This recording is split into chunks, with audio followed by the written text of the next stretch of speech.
हरे कृष्णा। भगवत गीता के 16वें अध्याय में आप सबका स्वागत है। इस अध्याय का नाम है देव असुर साधन विभाग योग या दैवी और आसुरी स्वभाव। तो 14th चैप्टर में हमने क्या देखा था? प्रकृति के 3 गुण किस प्रकार हमें बांधते हैं, कैसे हम मुक्त हो सकते हैं। कल का जो अध्याय हमने किया 15वां अध्याय, उसमें क्या देखा कि जो 3 गुणों से मुक्त हो जाता है उसकी क्या गति होती है? भगवान के वो धाम जाता है। अब इस अध्याय में क्या देखेंगे? दैवी और आसुरी गुण के बारे में। तो हमारे अंदर दोनों गुण मौजूद हैं, दैवी भी और आसुरी भी। क्यों? कैसे पता चलेगा कि कोई भगवान के धाम जाने लायक हुआ है कि नहीं हुआ है? तो अगर दैवी गुण हमारे अंदर आते हैं तो हम भक्ति में आगे बढ़ रहे हैं, अगर आसुरी गुण आते हैं तो हम भक्ति से दूर हट रहे हैं। और ये हमारे ऊपर है कि हम किस प्रवृत्ति को पोषण देते हैं, आसुरी प्रवृत्ति को या दैवी प्रवृत्ति को। तो जैसे कल हमने उदाहरण दिया, आग है तो धुआं भी है। अगर धुएं पे फूंक मारेंगे तो धुआं फैलेगा, आग कम हो जाएगी। और अगर आग पे फूंक मारेंगे तो आग फैलेगी, धुआं कम होगा। इसी तरीके से जिस गुण को हम पोषण देंगे वही बढ़ जाएगा। तो भगवान की अगर हमें भक्ति करनी है तो हमारे अंदर दैवी गुण होने चाहिए, बहुत आवश्यक है। क्यों? क्योंकि भगवान सब दैवी गुणों से युक्त हैं, तो उनके सेवकों को वही गुण चाहिए जिससे वो उनकी सेवा कर पाए। तो कौन से वो दिव्य गुण है, इस चैप्टर में हम आगे देखते हैं। तो भगवान यहाँ पे हमें सबसे पहले बताते हैं दैवी गुणों के बारे में। श्री भगवान वाचा अभयम सत्व संशुद्धेर ज्ञान योगा व्यवस्थिति दानम दमश्च यज्ञश्च स्वाध्याय स्तप आर्जवम अहिंसा सत्यम अक्रोधस त्याग शांतिरपेशुनम दया भूतेष्वलोलुप्त्वम मार्दम रीर चापलम तेजस्मादिति शौचम अद्रोहो नातिमानिता भवन्ति संपदम दैवीम अभिजातस्य भारत। भगवान ने कहा, हे भरत पुत्र, निर्भयता, आत्मशुद्धि, आध्यात्मिक ज्ञान का अनुशीलन, दान, आत्म संयम, यज्ञ परायणता, वेदाध्ययन, तपस्या, सरलता, अहिंसा, सत्यता, क्रोध विहीनता, त्याग, शांति, छिद्रान्वेषण में अरुचि, समस्त जीवों पर करुणा, लोभ विहीनता, भद्रता, लज्जा, संकल्प, तेज, क्षमा, धैर्य, पवित्रता, ईर्ष्या तथा सम्मान की अभिलाषा से मुक्ति, ये सारे दिव्य गुण हैं जो दैवी प्रकृति के संपन्न देव तुल्य पुरुषों में पाए जाते हैं। तो भगवान ने अपने में 26 गुण बताए हैं जो एक दैवी प्रवृत्ति वाले पुरुष में पाए जाते हैं। क्या क्या है हम एक एक करके चर्चा करेंगे। निर्भयता, तो निर्भयता भक्ति से हमारे अंदर आ जाती है। क्यों भक्ति से निर्भयता आती है? क्योंकि भगवान क्या कहते हैं? भगवान कहते हैं कि मैं सबका हितैषी हूं। भगवान ने 5.29 में कहा है, सूर्यदम सर्वभूता है नाम, मैं सबका हितैषी हूं। तो जैसे में पता चलता है कि भगवान हमारे शुभ चिंतक हैं, तो क्या होता है? हमारा डर खत्म हो जाता है। जैसे अगर आपके कोई परिवार में आईएएस ऑफिसर है, आईपीएस ऑफिसर है, डर खत्म हो जाता है ना, हमारा कोई कुछ बिगाड़ नहीं पाएगा। यहाँ पे साक्षात अनंत कोटि ब्रह्मांड के मालिक बोल रहे हैं, मैं तुम्हारा हितैषी हूँ। तो हमारी सारी डर, सारा भय निकल जाता है। जैसे विभीषण लंका में रह के, राक्षसों के बीच में रह के भक्ति करी, डर नहीं था। प्रहलाद महाराज हर दिन हर पल उनके खुद के पिता मारने की कोशिश कर रहे थे, डर नहीं था। तो भक्ति से निर्भयता आ जाती है। फिर आत्मशुद्धि, तो आत्मशुद्धि कैसे कर सकते हैं? श्रवणम से, है ना। तो जैसे हम जितना भगवान के बारे में सुनेंगे उतना ज्यादा हमारी हृदय की शुद्धि होती जाएगी। तो कई लोग क्या कहते हैं? कई लोग कहते हैं कि भक्ति में आप कहते हैं प्रसाद खाओ, क्यों भगवान को भोग लगाएं? भगवान क्या भूखे है? नहीं, भगवान भूखे नहीं है। भगवान को आवश्यकता नहीं है, आवश्यकता हमें। क्योंकि जब हम भगवान को भोग लगा के खाते हैं तो हमारी आत्मशुद्धि होती है, हमारा हृदय पवित्र होता है। जैसे गंगा में आप जाते हैं स्नान करने, तो गंगा का पानी गंगा को अर्पित कर देते हैं ना। गंगा का कुछ इसमें बिगड़ता नहीं है और कुछ नहीं उसे मिलता है, और हमारी शुद्धि हो जाती है। फिर क्या है? आध्यात्मिक ज्ञान का अनुशीलन, तो भक्त भगवान के बारे में जानना चाहता है, क्योंकि जब तक हम किसी के बारे में जानेंगे नहीं तब तक हम उन्हें प्रेम कैसे करेंगे। इसलिए भगवान के गुण रूप लीला आदि के बारे में भक्त पढ़ता रहता है। फिर है दान, तो दान से हमें कोई भी आसक्ति, कोई भी अटैचमेंट नहीं रखनी। यानी ऐसा नहीं है मैंने ये दे दिया, मैंने वो दे दिया। सारी चीजें भगवान की सेवा में लगानी है, ऐसा हमारा भाव होना चाहिए। सब कुछ भगवान पे न्यौछावर कर देना है, ऐसा हमारा भाव होना चाहिए। फिर आत्म संयम, यानी इंद्र विषय की जो चीजें हैं उनका परित्याग। यज्ञ परायणता, तो कलयुग में क्या बताया गया है? यज्ञ नाम जप यज्ञोश्मी, यानी भगवान के नाम का जप। वेदाध्ययन, यानी भगवान को जानना। तपस्या, तो अगला जो अध्याय है 17वां अध्याय, उसमें तपस्या के बारे में बताया गया है। तपस्या 3 प्रकार की होती है, मनसा वाचा कर्मणा, मन की तपस्या, वाणी की तपस्या और कर्मों की तपस्या। मन को भगवान में लगाना, वाणी से भगवान के नाम का कीर्तन करना, और कर्म यानी अपने इंद्रियों से भगवान की सेवा करना। फिर है सरलता, तो भक्त अपना जीवन सरल लगता है जिससे समय बचे और वो भक्ति कर सके। अहिंसा, तो सभी जीवों को भगवान का अंश समझना। फिर है सत्यता, यानी सत्यता का अर्थ होता है कि शास्त्रों को जो वचन है उनको ज्यों का त्यों बोलना, अपनी तरफ से उसे मोड़ना नहीं, ना ही उसे अपनी इंटरप्रिटेशन देना। फिर है क्रोध विहीनता, तो इंद्र तृप्ति के लिए क्रोध नहीं आता है ना। कई बार हम देखते हैं भौतिक जगत में हमारी कोई इच्छा पूरी नहीं हुई तो क्रोध आ जाता है, नहीं, भक्तों को इसलिए क्रोध नहीं आता है। क्यों क्रोध आता है? भगवान की सेवा के लिए क्रोध आ सकता है, जैसे हनुमान जी को आया। फिर है त्याग, यानी सब चीजों को भगवान की सेवा में लगाना। शांति, तो शांति सूत्र तो भगवान ने हमें दे दिया है 5वें अध्याय के 29वें श्लोक में, भोक्ता नाम यज्ञ तपसाम सर्वलोक महेश्वरम। 3 सूत्र दिए। सबसे पहला, मैं ही परम भोक्ता हूँ। तो जब हम पता चलता है भगवान भोगता है तो हमारे अंदर शांति आ जाती है, क्योंकि हम भोगना बंद कर देते हैं। फिर यज्ञ तपसाम सर्वलोक महेश्वरम, कि भगवान सारे लोक और देवी देवताओं के स्वामी, तो हमारी स्वामित्व की भावना खत्म होती है, तो फिर हमारे अंदर शांति आ जाती है। और भगवान परम हितैषी है, तो भी हमारे अंदर शांति आ जाती है। छिद्रान्वेषण में रुचि, छिद्रान्वेषण का मतलब होता है दूसरों में कमियां ढूंढना। तो भक्त हमेशा अच्छे गुण देखता है, बुरे गुण नहीं देखता। फिर क्या है? समस्त जीवों पर करुणा, दया करता है दूसरों पर, उनको भक्ति में लाता है, यही सबसे बड़ी दया है। लोभ विहीनता, तो लालच नहीं होता है भक्तों में। भद्रता, सबसे अच्छा व्यवहार करता है। लज्जा, तो भगवान क्या कहते हैं? तुनादपि सुनी चैना तरोरपि सहिष्णुना, अपने आप को तिनके से भी तुच्छ समझता है। फिर उसके बाद है संकल्प, यानी भक्ति में संकल्प बहुत आवश्यक है। सवेरे उठना, मालाएं करना, ये दृढ़ता हमारे अंदर होनी चाहिए। तेज, तो भक्ति जब करते हैं तो हमारी बुद्धि तेज हो जाती है, और कोई ना कोई हम अपने भक्ति को आगे बढ़ाने के लिए क्या करते हैं? तरीका निकाल ही लेते हैं। क्षमा, तो जैसे हमने अमरीश महाराज और दुर्वासा मुनि की कहानी देखी थी ना, अमरीश महाराज तूने तूने क्या करते हैं? क्षमा कर देते हैं। अर्जुन, इतना कुछ हो गया पांडवों के साथ, पर फिर भी कहते हैं भगवान मैं इन पे दया करना चाहता हूँ, है ना, मुझे लड़ाई नहीं करनी है, तो क्षमा करते हैं। धैर्य, धैर्य भक्ति में बहुत आवश्यक है। कई लोग कहते हैं अरे 1 महीने हो गए, 2 महीने हो गए, भगवान का नाम जप कर रहे हैं, कोई स्वाद नहीं आ रहा है।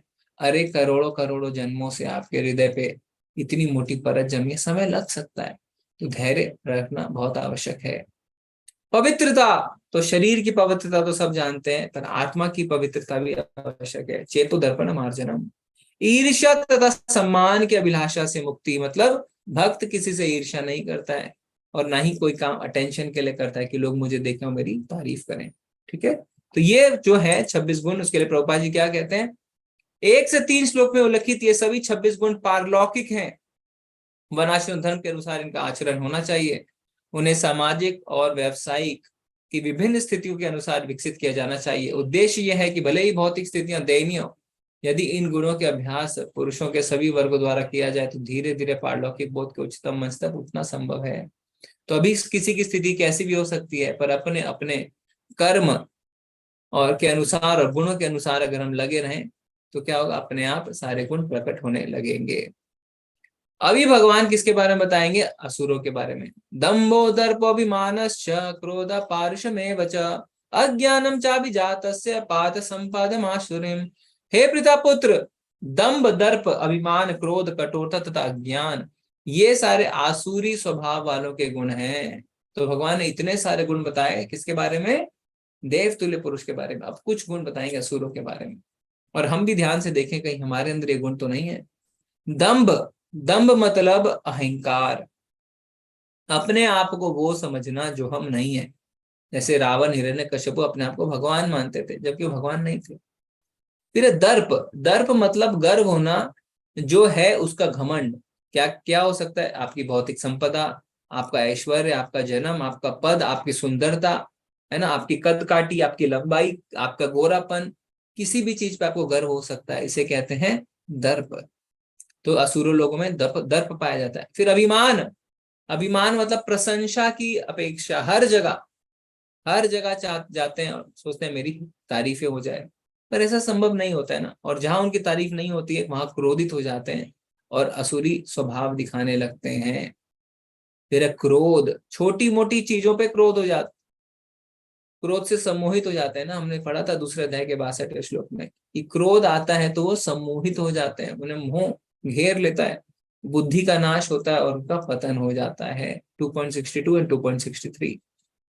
और कठोरता। सबको कटु वचन बोलते हैं ऐसे लोग, किसी से ठीक से बात नहीं करते हैं, है ना। भाषा में फुल स्टॉप की जगह गालियां निकलती है।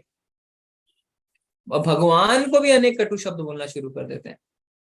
आप शिशुपाल को आप देखें, भगवान ने रोका पर नहीं माना तो अंत में क्या किया भगवान ने? उसका गर्दन काट दी। और फिर अज्ञान।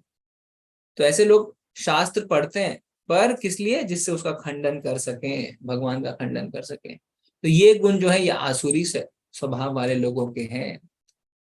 दैवीं संपदि मोक्षाय निबंधाय श्रीमता मां सुचा संपदम दैवीम अभिजातोसी पांडवा। दिव्य गुण मोक्ष के लिए अनुकूल है, आसुरी गुण बंधन दिलाने के लिए। हे पांडुपुत्र तुम चिंता मत करो क्योंकि तुम दैवी गुणों से युक्त होकर जन्मे। तो भगवान कह रहे हैं जो दिव्य गुण है उससे मोक्ष मिलता है और जो आसुरी गुण है उससे हम बंध जाते हैं। तो अगर हमारे अंदर ऐसे कोई आसुरी गुण है, दंभ दर्प अभिमान क्रोध, तो ये सब हमें बांध के रखेंगे यहाँ पे। तो अर्जुन को कह रहे हैं तुम चिंता मत करो अर्जुन, क्योंकि तुम्हारे अंदर तो सारे दैवी गुण हैं, डरो मत, है ना। क्योंकि अर्जुन जब वो भगवान के नित्य पार्षद है, वो उनके अंदर कोई आसुरी गुण हो ही नहीं सकते। अब क्या होता है? भगवान दो भूत सर्गो लोकेस्मिन देव आसुर एवच देव विस्तरशः प्रोक्त आसुरम पात में श्रृणु। हे प्रजापुत्र, इस संसार में सृजित प्राणी दो प्रकार के हैं, दैवी तथा आसुरी।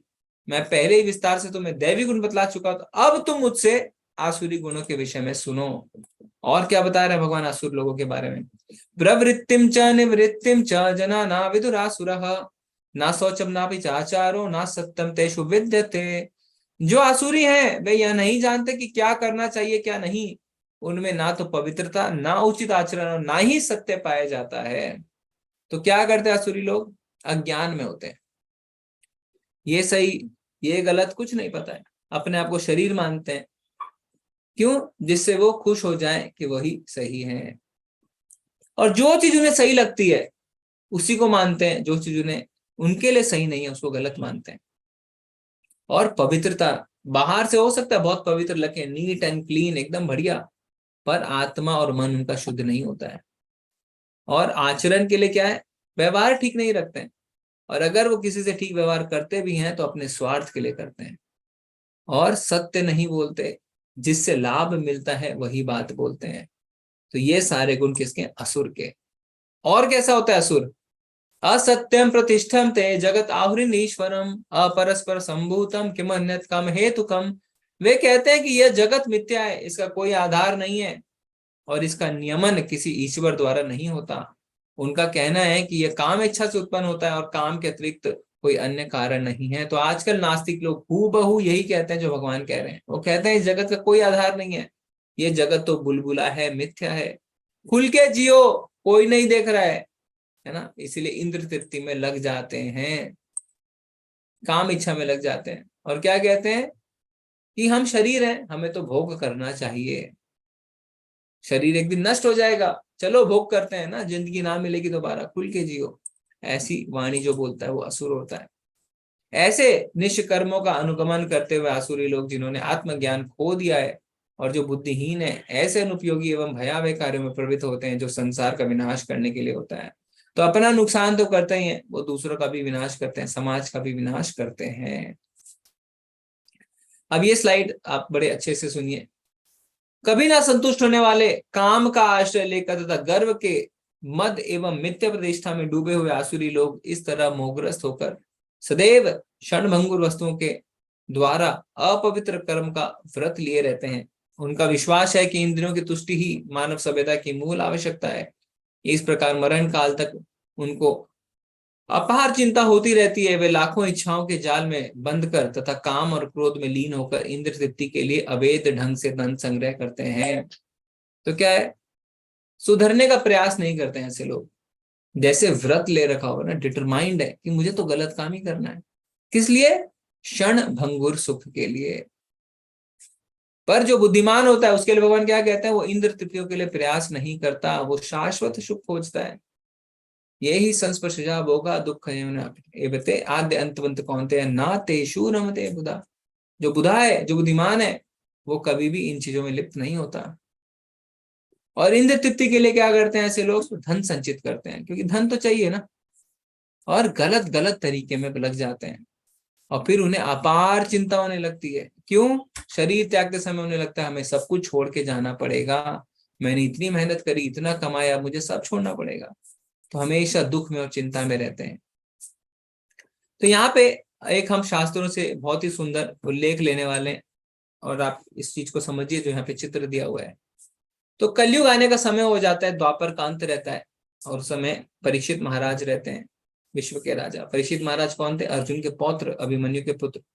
तो जब उन्हें पता चलता है कि कलयुग प्रवेश करने वाला है, तो कलयुग से युद्ध करते हैं, उसे हरा भी देते हैं। पर कलयुग कहता है मैं आपके शरणागत हूं, और राजा के शरणागत कोई होता है तो उसे राजा शरण देता है। तो कलयुग क्या कहता है? कलयुग कहता है कि मुझे कुछ जगह दीजिए रहने के लिए। तो 4 जगह मांगता है कलयुग। कहाँ कहाँ?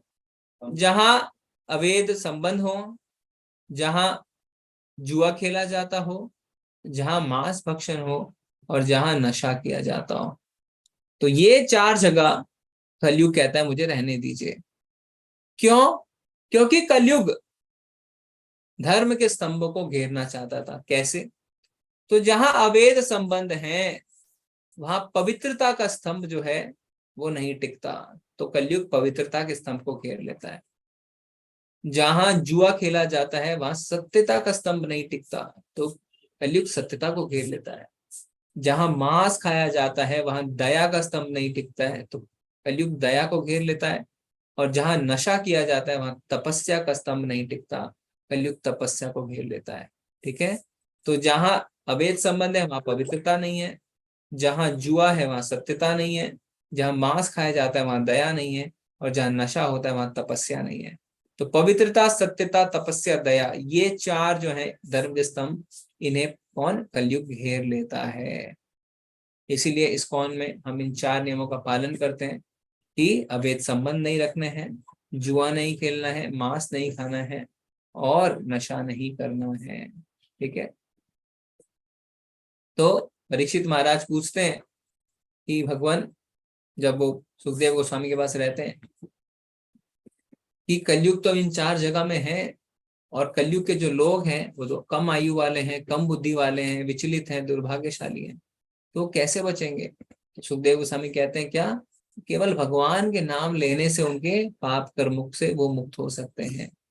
तो अगर प्रॉब्लम्स बड़ी हैं तो सॉल्यूशन भी सिंपल दिया गया है। हरे नाम हरे नाम, हरे नाम एव केवलम करो नास्तवे नास्तवे नास्तवे गतिरन्यथा।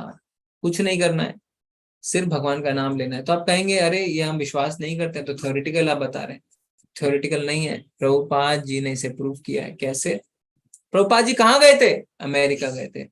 अमेरिका के जितने लोग थे नशा करते हैं, अवैध संबंध रखते हैं, मांस खाते हैं, सब कुछ करते हैं, जुआ खेलते हैं, ये उनके दिनचर्या में शामिल है। बुरा भी नहीं माना जाता है समाज में।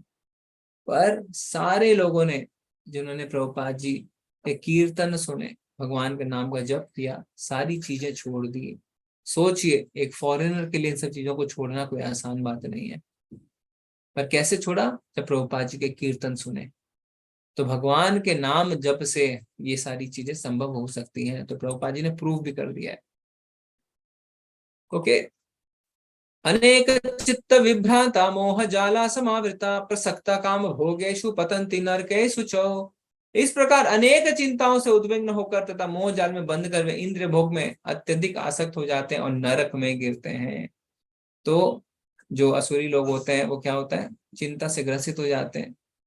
क्यों ग्रसित होते हैं? उनको लगता है मैंने इतना कमाया, इतनी मेहनत करी, अब सब मैं मरने वाला हूँ, सब कुछ पीछे छूट जाएगा। जैसे मधुमक्खी है ना, शहद इकट्ठा करने में पूरा जीवन बिता देती है, पर अंत में क्या होता है? भालू आता है, छत को तोड़ के ले जाता है।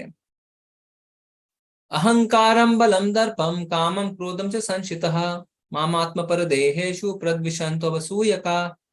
मिथ्या अहंकार, बल, दर्प, काम तथा क्रोध से मोहित होकर आसुरी व्यक्ति अपने शरीर में तथा अन्यों के शरीर में स्थित भगवान से ईर्ष्या और वास्तविक धर्म की निंदा करने लगता है।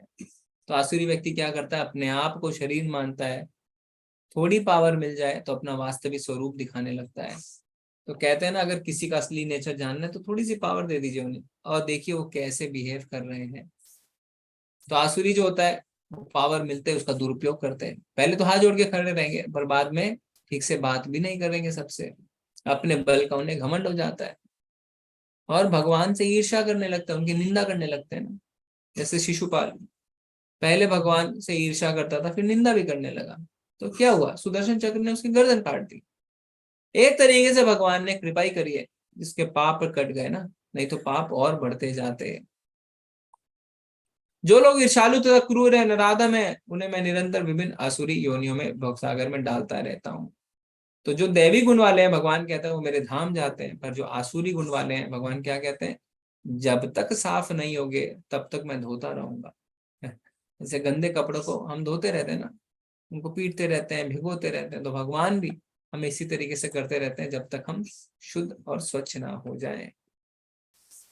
त्रिविधम नर कैसे दम द्वारम नाशनम आत्मनः काम क्रोध सदा लोभ तस्मात् एतम त्रयम त्यजेत। तो ये श्लोक में क्या है, इस नरक के 3 द्वार हैं, काम, क्रोध और लोभ। प्रत्येक बुद्धिमान व्यक्ति को चाहिए कि इन्हें त्याग दे, क्योंकि इनसे आत्मा का पतन होता है। तो भगवान ने यहाँ पे बताया नरक में जाना है नहीं, पर 3 द्वार है, संभल के रहना। क्या, काम, क्रोध और लोभ। काम यानी अनियंत्रित इच्छाएं, क्रोध यानी गुस्सा, लोभ यानी लालच। ये 3 से हम नरक में पहुंचेंगे।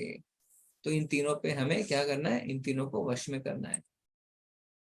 एतिर्विमुक्त कौन्तेय तमोद्वारस्त्रिभिर्नरः आचार्यतात्मनः श्रेयस्ततो याति पराम गतिम। हे कुंती पुत्र, जो व्यक्ति इन तीनों नरक द्वारों से बच पाता है वह आत्म साक्षात्कार के लिए कल्याणकारी कार्य करता है और इस प्रकार क्रमशः परम गति को प्राप्त होता है। तो अगर हम अपनी आत्मा को इन 3 द्वारों से बचा लेते हैं तो हमारे अंदर दिव्य गुण बढ़ सकेंगे और भगवान को हम प्राप्त कर सकेंगे।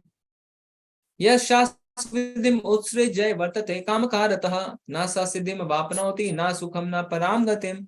जो शास्त्रों के आदेशों की अवहेलना करता है, मनमाने ढंग से कार्य करता है, उसे ना तो सिद्धि, ना सुख, ना परम गति ही प्राप्त होती है। तो भगवान ने असुरों के एक और लक्षण दे दिए, क्या, शास्त्रों की भी निंदा करते हैं। भगवान की निंदा के समान ही है शास्त्रों की निंदा भी। पता उन्हें होता है वेदों का, पर वो पालन नहीं करते। तस्मात् शास्त्रं प्रमाणं ते कार्य कार्यव्यवस्थितो ज्ञात्वा शास्त्रं विधानोक्तं कर्म कर्तुम अर्हसि। अतएव मनुष्य को यह जानना चाहिए कि शास्त्रों के विधान के अनुसार क्या कर्तव्य और क्या अकर्तव्य है। उसे विधि विधानों को जानकर कर्म करना चाहिए, जिससे वह क्रमशः ऊपर उठ सके। तो भगवान बोल रहे हैं कि दैवी प्रवृत्ति वाले जो लोग हैं वो शास्त्रों का पालन करते हैं, क्योंकि अगर हम सब कुछ अपनी मर्जी से करें तो शास्त्रों को भगवान ने बनाया ही क्यों। हम अपनी बुद्धि से अगर कुछ करते हैं तो सही और गलत दोनों कर सकते हैं, पर शास्त्र के हिसाब से करेंगे तो हमेशा सही करेंगे। जैसे आपके घर में कोई मेहमान आ जाए, अगर आप उनसे पूछ के उनकी सेवा करेंगे तो हमेशा सही रहेंगे, है ना। अपने मन से आपने बहुत मेहनत करी, गुलाब जामुन बना दिया, पर आगे वो कहता है अरे मैं तो डायबिटीज है, हम तो खाते ही नहीं, है ना, तो आप उनकी सेवा नहीं कर पा रहे। तो हमें क्या करना है, भगवान से सीखना है। भगवान खुद गुरु स्वीकार करते हैं, संदीपनी मुनि के आश्रम जाते हैं, शास्त्रों को पढ़ते हैं, जिससे हम सीख सकें कि गुरु की कितनी आवश्यकता हमारे जीवन में है। तो 3 चीज हमें कभी नहीं भूलनी है, गुरु, साधु और शास्त्र। ठीक है, कोई भी कार्य हमें इनके अनुसार ही करना चाहिए। ठीक है, इससे हम इस अध्याय के अंत में आते हैं, प्रभुपाद जी के कुछ शब्द देखेंगे और इसके बाद हम 17वां अध्याय शुरू कर देंगे आज। शास्त्रों में वे 4 मुख्य दोष नहीं पाए जाते जो बद्ध जीव में होते हैं। यह अपूर्ण इंद्रियां, कपटता, त्रुटि करना तथा मोहग्रस्त होना, है ना। इसके बाद हम 17वां अध्याय अभी शुरू करेंगे और हम 10 बजे तक 17वां अध्याय करेंगे। इन 4 दोषों के कारण बद्ध जीव विधि विधान बनाने के अयोग्य होता है।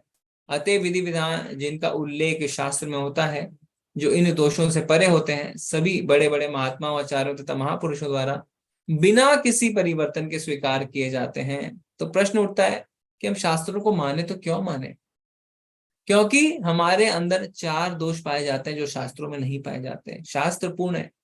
क्यों है शास्त्र पूर्ण? क्योंकि शास्त्र अपौरुषीय है। अपौरुषीय का अर्थ होता है किसी पुरुष मनुष्य द्वारा, भौतिक मनुष्य द्वारा नहीं बनाया गया, ये भगवान द्वारा बताया गया है। और भगवान पूर्ण है तो शास्त्र भी पूर्ण है। हमारे अंदर कौन कौन से 4 दोष हैं? हमारी इंद्रियां अपूर्ण है, हम धोखा खाते हैं, धोखा देते हैं और गलतियां करते हैं, पर भगवान में 4 दोष नहीं पाए जाते। शास्त्रों के नियमों का पालन किए बिना कोई सिद्धि प्राप्त नहीं कर सकता। अतएव जो शास्त्रों के तात्पर्य को वास्तव में समझता है वह भाग्यशाली माना जाता है। यह भौतिक शक्ति प्रकृति के 3 गुणों से बनी है।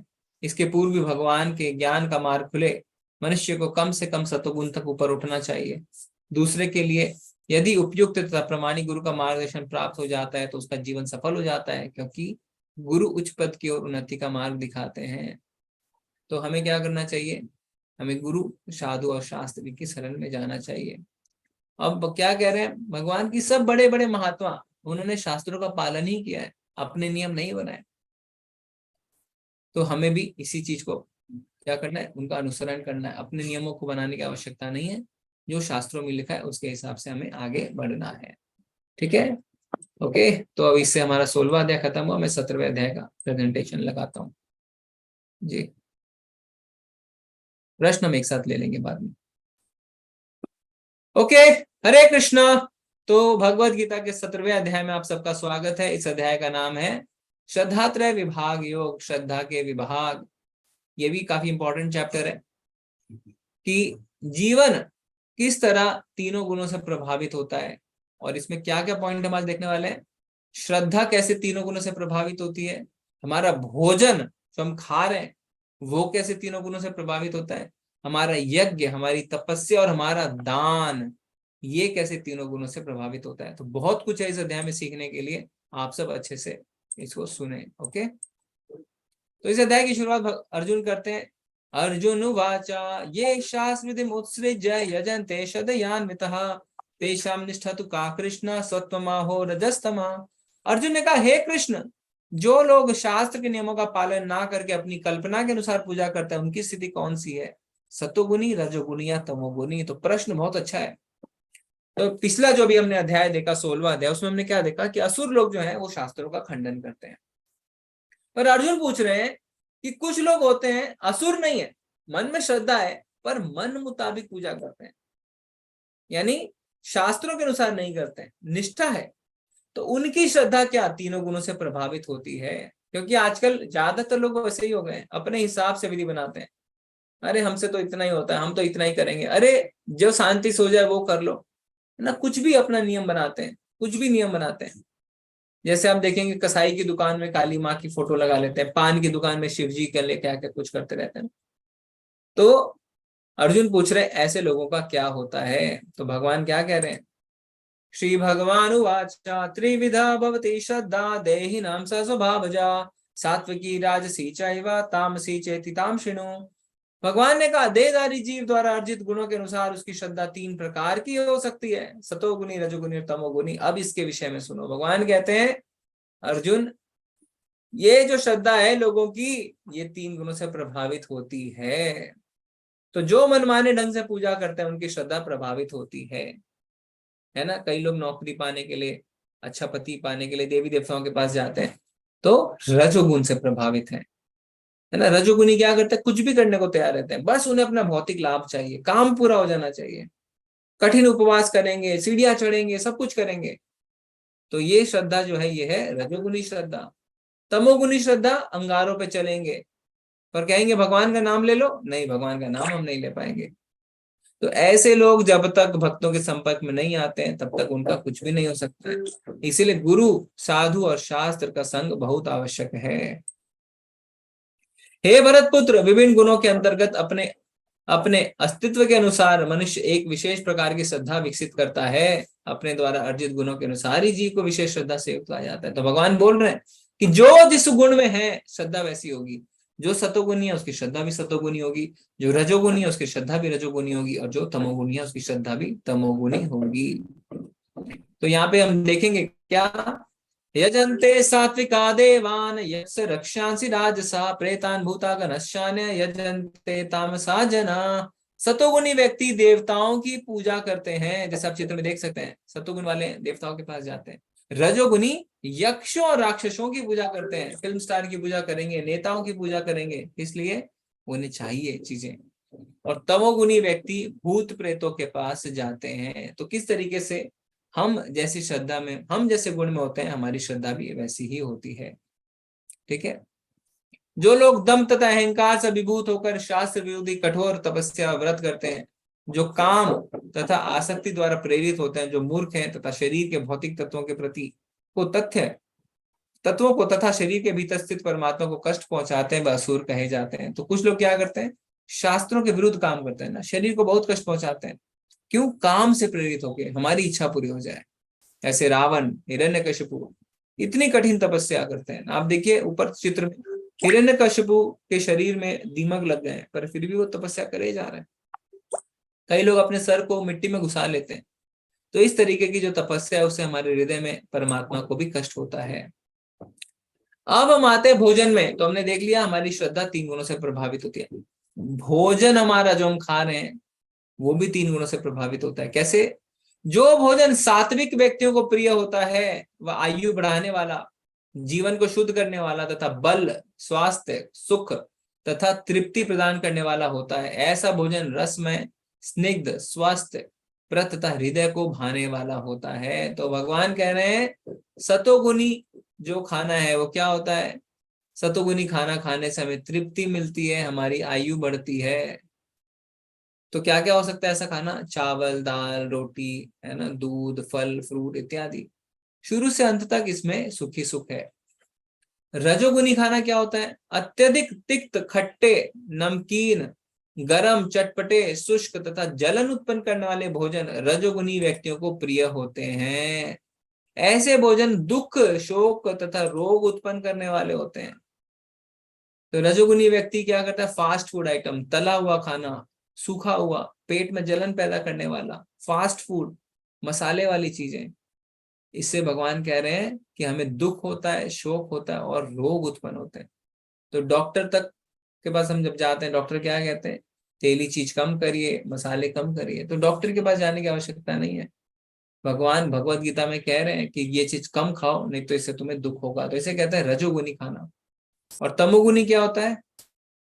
खाने से 3 घंटे पूर्व पकाया गया स्वादहीन, वियोजित एवं सड़ा, झूठा, अस्पर्श वस्तु से युक्त भोजन उन लोगों को प्रिय होता है जो तामसी है। तमोगुण में क्या है? लोग सड़ा हुआ खाना खाते हैं। बोले सड़ा हुआ भी कोई खाता है? हाँ खाते हैं ना।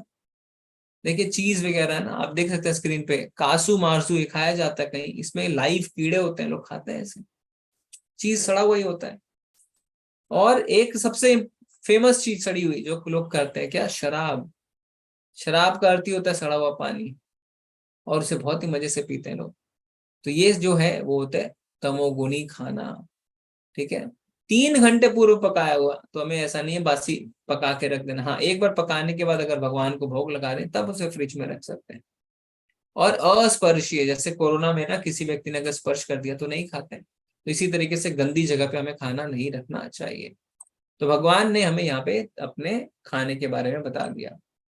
अब भगवान हमें यज्ञ के बारे में बताएंगे। यज्ञ में वही यज्ञ सात्विक होता है जो शास्त्र के निर्देशानुसार कर्तव्य समझकर उन लोगों के द्वारा किया जाता है जो फल की इच्छा नहीं करते हैं। तो हमने श्रद्धा देखा, श्रद्धा के बाद हमने भोजन देखा। अब यज्ञ में क्या कह रहे हैं? यज्ञ भी 3 तरीके के हो सकते हैं, सतोगुणी यज्ञ, रजोगुणी यज्ञ और तमोगुणी यज्ञ। तो सतोगुणी यज्ञ क्या होता है? जो शास्त्रों के अनुसार हम करते हैं, किसी भौतिक इच्छा की लाभ के बिना करते हैं। और कलयुग का क्या है? यज्ञ नाम जप यज्ञोष्मी, यानी भगवान की दिव्य नाम का जाप। तो रजोगुणी यज्ञ क्या होता है? लेकिन हे भरत श्रेष्ठ, जो यज्ञ किसी भौतिक लाभ के लिए गर्ववश किया जाता है उसे राजसी माने। तो कई लोग बड़े बड़े यज्ञ करवाते हैं, किस लिए? हमारी तारीफें हो, लोग हमारी प्रशंसा करें। ऐसा यज्ञ अगर कोई कराता है तो वो रजोगुणी यज्ञ कहा जाता है। और तमोगुणी यज्ञ क्या होता है? जो यज्ञ शास्त्र के निर्देशों की अवहेलना करके प्रसाद वितरण किए बिना, वैदिक मंत्रों का उच्चारण किए बिना, पुरोहितों को दक्षिणा दिए बिना तथा श्रद्धा के बिना संपन्न किया जाता है, वह तामसी माना जाता है। तो अपनी मर्जी से, कोई शास्त्र नहीं, कोई मंत्र नहीं, कोई प्रसाद नहीं, है ना। जैसे रावण ने यज्ञ किया, गर्दन काट काट कर भगवान को अर्पित किया। तो ये सब जो है इसे कहा जाता है तमोगुणी यज्ञ। तो पर देखिए विभीषण ने क्या किया, एक सिर भगवान के आगे झुकाया और लंका मिल गई। रावण ने 10 सिर काटे फिर भी लंका नहीं मिली। तो समझदारी किस में है? समझदारी है भगवान के आगे शरणागति लेने में। ठीक है। देव द्विज गुरु प्राज्ञा पूजनम शौचमार्जवम ब्रह्मचर्य अहिंसा च शरीरम तप उच्यते। तो अभी तक हमने क्या क्या देखा? श्रद्धा 3 प्रकार की, भोजन 3 प्रकार के, यज्ञ 3 प्रकार के। अब हम तपस्या में आते हैं।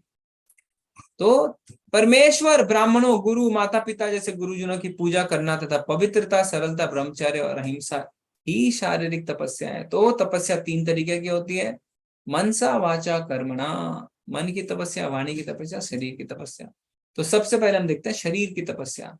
तो शरीर की तपस्या क्या है? भगवान की सेवा करना, ब्राह्मणों की सेवा करना, गुरु की सेवा करना, माता पिता की सेवा करना, शरीर को पवित्र रखना, सरल जीवन बिताना इत्यादि, इसे कहा जाता है शरीर की तपस्या। अनुद्वेग करम वाक्यम सत्यम प्रियहितम चयत स्वाध्याय अवश्याम चैवा वाङ्मयनम तब उच्यते। सच्चे भाने वाले, हितकर तथा अन्य को शुद्ध ना करने वाले वाक्य बोलना और वैदिक साहित्य का नियमित पालन करना, यही वाणी की तपस्या है। तो वाणी की तपस्या क्या है? और वाणी ही आजकल बहुत महत्वपूर्ण है, क्योंकि जितनी लड़ाइयां हो रही है वाणी के कारण, मेरे को ये बोला, मेरे को ये किया, मेरे को ऐसा बोला, मेरे को वैसा बोला ना। तो भगवान कह रहे वाणी की तपस्या मतलब सच्चे वचन बोलो, दूसरों को अच्छे लगे ऐसा बोलो, दूसरों के लिए हितकारी हो ऐसा बोलो, चुभे नहीं ऐसे बोलो। सारी कंडीशन मीट होनी चाहिए, है ना। सच्चे भी होने चाहिए, दूसरों को अच्छे लगे ऐसे भी होने चाहिए, और उसके लिए हितकारी हो और चुभे नहीं। तो इस तरीके से हमें अपनी बातों को बोलना चाहिए। तो इसका अभ्यास कैसे करेंगे? तो भगवान कहते हैं जब हम वैदिक साहित्य को पढ़ते हैं तो अपने आप इसका अभ्यास होता है। और मन की तपस्या क्या है? तथा संतोष, सरलता, गंभीरता, आत्म संयम एवं जीवन की शुद्धि, ये मन की तपस्या है। ठीक है। तो सतोगुण में तीनों तपस्या हमने देखी। अब रजोगुण की तपस्या हम देखते हैं, पर पहले हम समरी देखेंगे। श्रद्धया परया तप्तम तपस्तप्तम त्रिविधम नरे अफल का अफल अफल कांचे भीर्युक्त है सात्विकम परिचक्षते। भौतिक लाभ की इच्छा ना करने वाले तथा केवल परमेश्वर में प्रवृत्त मनुष्य द्वारा दिव्य श्रद्धा से संपन्न 3 प्रकार की तपस्या सात्विक तपस्या कहलाती है। तो जो हमने अभी 3 प्रकार की तपस्या देखी उसे सात्विक तपस्या कहलाते हैं। तो भक्त जो है वो तीर्थ यात्रा पे जाते हैं, परिक्रमा करते हैं, लीला स्थली देखते हैं, गोवर्धन, मायापुर इत्यादि, भौतिक लाभ के लिए नहीं, भगवान के लिए ना। तो इसे कहते हैं सतगुणी तपस्या। और राजसी तपस्या क्या होती है? सत्कारम सत्कर्मान पूजार्थम तपोदम्बेन चेवयत् क्रियते तद ही प्रोक्तम राजसम चलमध्रुवम। जो तपस्या दंभ पूर्वक तथा सम्मान, सत्कार एवं पूजा कराने के लिए संपन्न की जाती है वह राजसी कहलाती है। यह ना तो स्थायी होती है ना शाश्वत। तो लोग अगर कोई तपस्या करते हैं कि मेरा सम्मान हो, है ना, मेरी प्रशंसा हो, तो वो राजसी तपस्या है। तो राजसी तपस्या में आपको फल मिलते हैं, ऐसा नहीं नहीं मिलते, पर वो शाश्वत नहीं है, टेम्पररी है, और लंबे समय में हो सकता है वो आपको नुकसान ही दे दें। जैसे असुर है, तपस्या करते हैं, सब कुछ मांगते हैं, पर फिर भी उनका सब कुछ छीन जाता है ना। हिरण्यकशिपु ने बहुत कुछ मांगा, पर अंत में उसे भगवान ने मार दिया। मूढ़ ग्राहे नात्मानो यत यत पीड़या क्रियते तपा पर्यसतो साधनार्थम व तत्ताम समुदारितम। मूर्खतावश आत्म उत्पीड़न के लिए या अन्यों को विनष्ट करने या हानि पहुंचाने के लिए जो तपस्या की जाती है वह तामसी है। कई लोग तपस्या करते हैं जिससे मैं दूसरों को हानि पहुंचा सकूं, है ना, शक्ति अर्जित कर सकूं, अलग अलग प्रयास करते हैं ना। हिरण्यकशिपु ने क्या किया? पूरी करी तपस्या, स्वर्ग पर अटैक किया, ऋषि मुनियों को नुकसान पहुंचाना शुरू कर दिया। रावण ने अपनी तपस्या पूरी करी, ऋषि मुनियों को परेशान किया। तो ऐसे लोगों को खुद को तो पीड़ा होती है, उससे उनको मतलब नहीं है, दूसरों को पीड़ा मिलनी चाहिए। तो ऐसा जो तप होता है उसे कहते हैं तमोगुणी तप। ओके, तो हमने 4 चीजें देख ली अभी तक। श्रद्धा, श्रद्धा के बाद हमने देखा भोजन, तपस्या और यज्ञ। अब हम आ रहे हैं दान में। काफी लोग दान देते हैं, पर हम बहुत सारे ऐसे दान कर बैठते हैं जो नुकसानदायक है। तो दान कैसा होना चाहिए, ध्यान से सुनिए। दातव्यमिति यद्दानम दीयते अनुपकारिणे देश काले च पात्रे च तद्दानम सात्विकम स्मृतम। जो दान कर्तव्य समझ कर किसी प्रत्युपकार की आशा के बिना समुचित काल तथा स्थान में और योग्य व्यक्ति को दिया जाता है वह सात्विक माना जाता है। तो दान भी 3 तरीके के हो सकते हैं, सात्विक दान, राजसिक दान और तमोगुणी दान। तो सतोगुणी दान क्या है? उचित समय, सही समय में उचित व्यक्ति को और अपना कर्तव्य समझ के, ऐसा नहीं कि मैंने उसके लिए ये किया तो वो मेरे लिए ये करे, मैंने आज इसे पढ़ाया तो कल ये मेरी सेवा करे, मैंने उसकी बच्ची की शादी करवाई है तो कल वो मेरी सेवा करना है, बिना प्रत्युपकार की भावना के, तो उसे कहते हैं सतोगुणी दान। और रजोगुणी दान क्या होता है? यत्तु प्रत्युपकारार्थम फलम उद्देश्य वा पुनः दीयते च परिक्लिष्टम तद्दानम राजसं स्मृतम। किंतु जो दान प्रत्युपकार की भावना से या कर्म फल की इच्छा से या अनिच्छा पूर्वक किया जाता है वह रजोगुणी कहलाता है। तो इसके बदले मुझे कुछ मिल जाए, कोई मेरा भी भला कर दे, ये होता है रजोगुणी दान।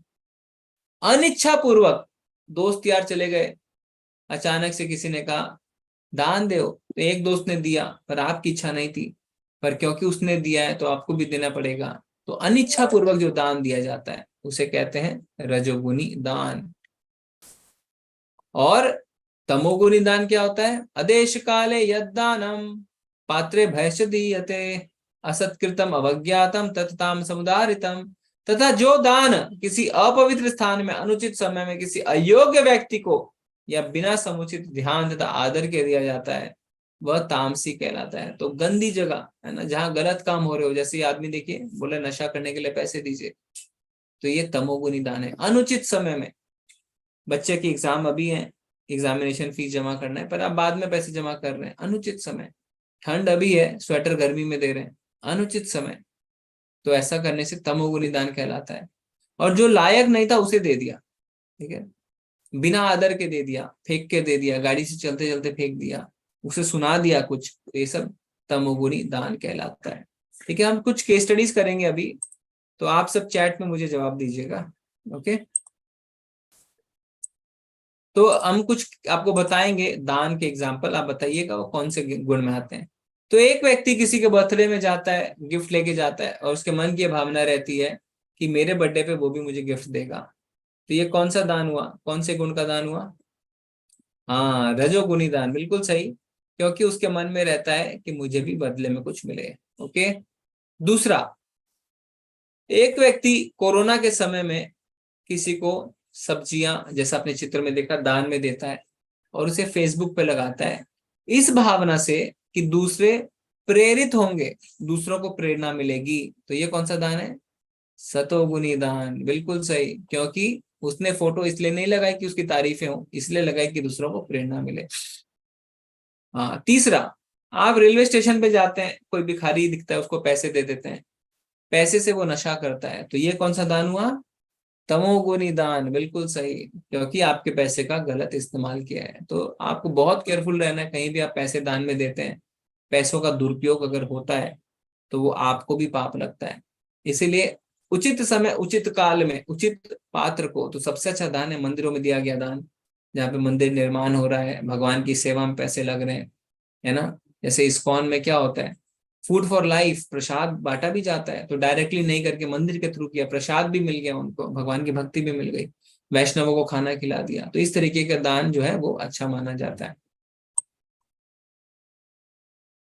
अब हम क्या देख रहे हैं?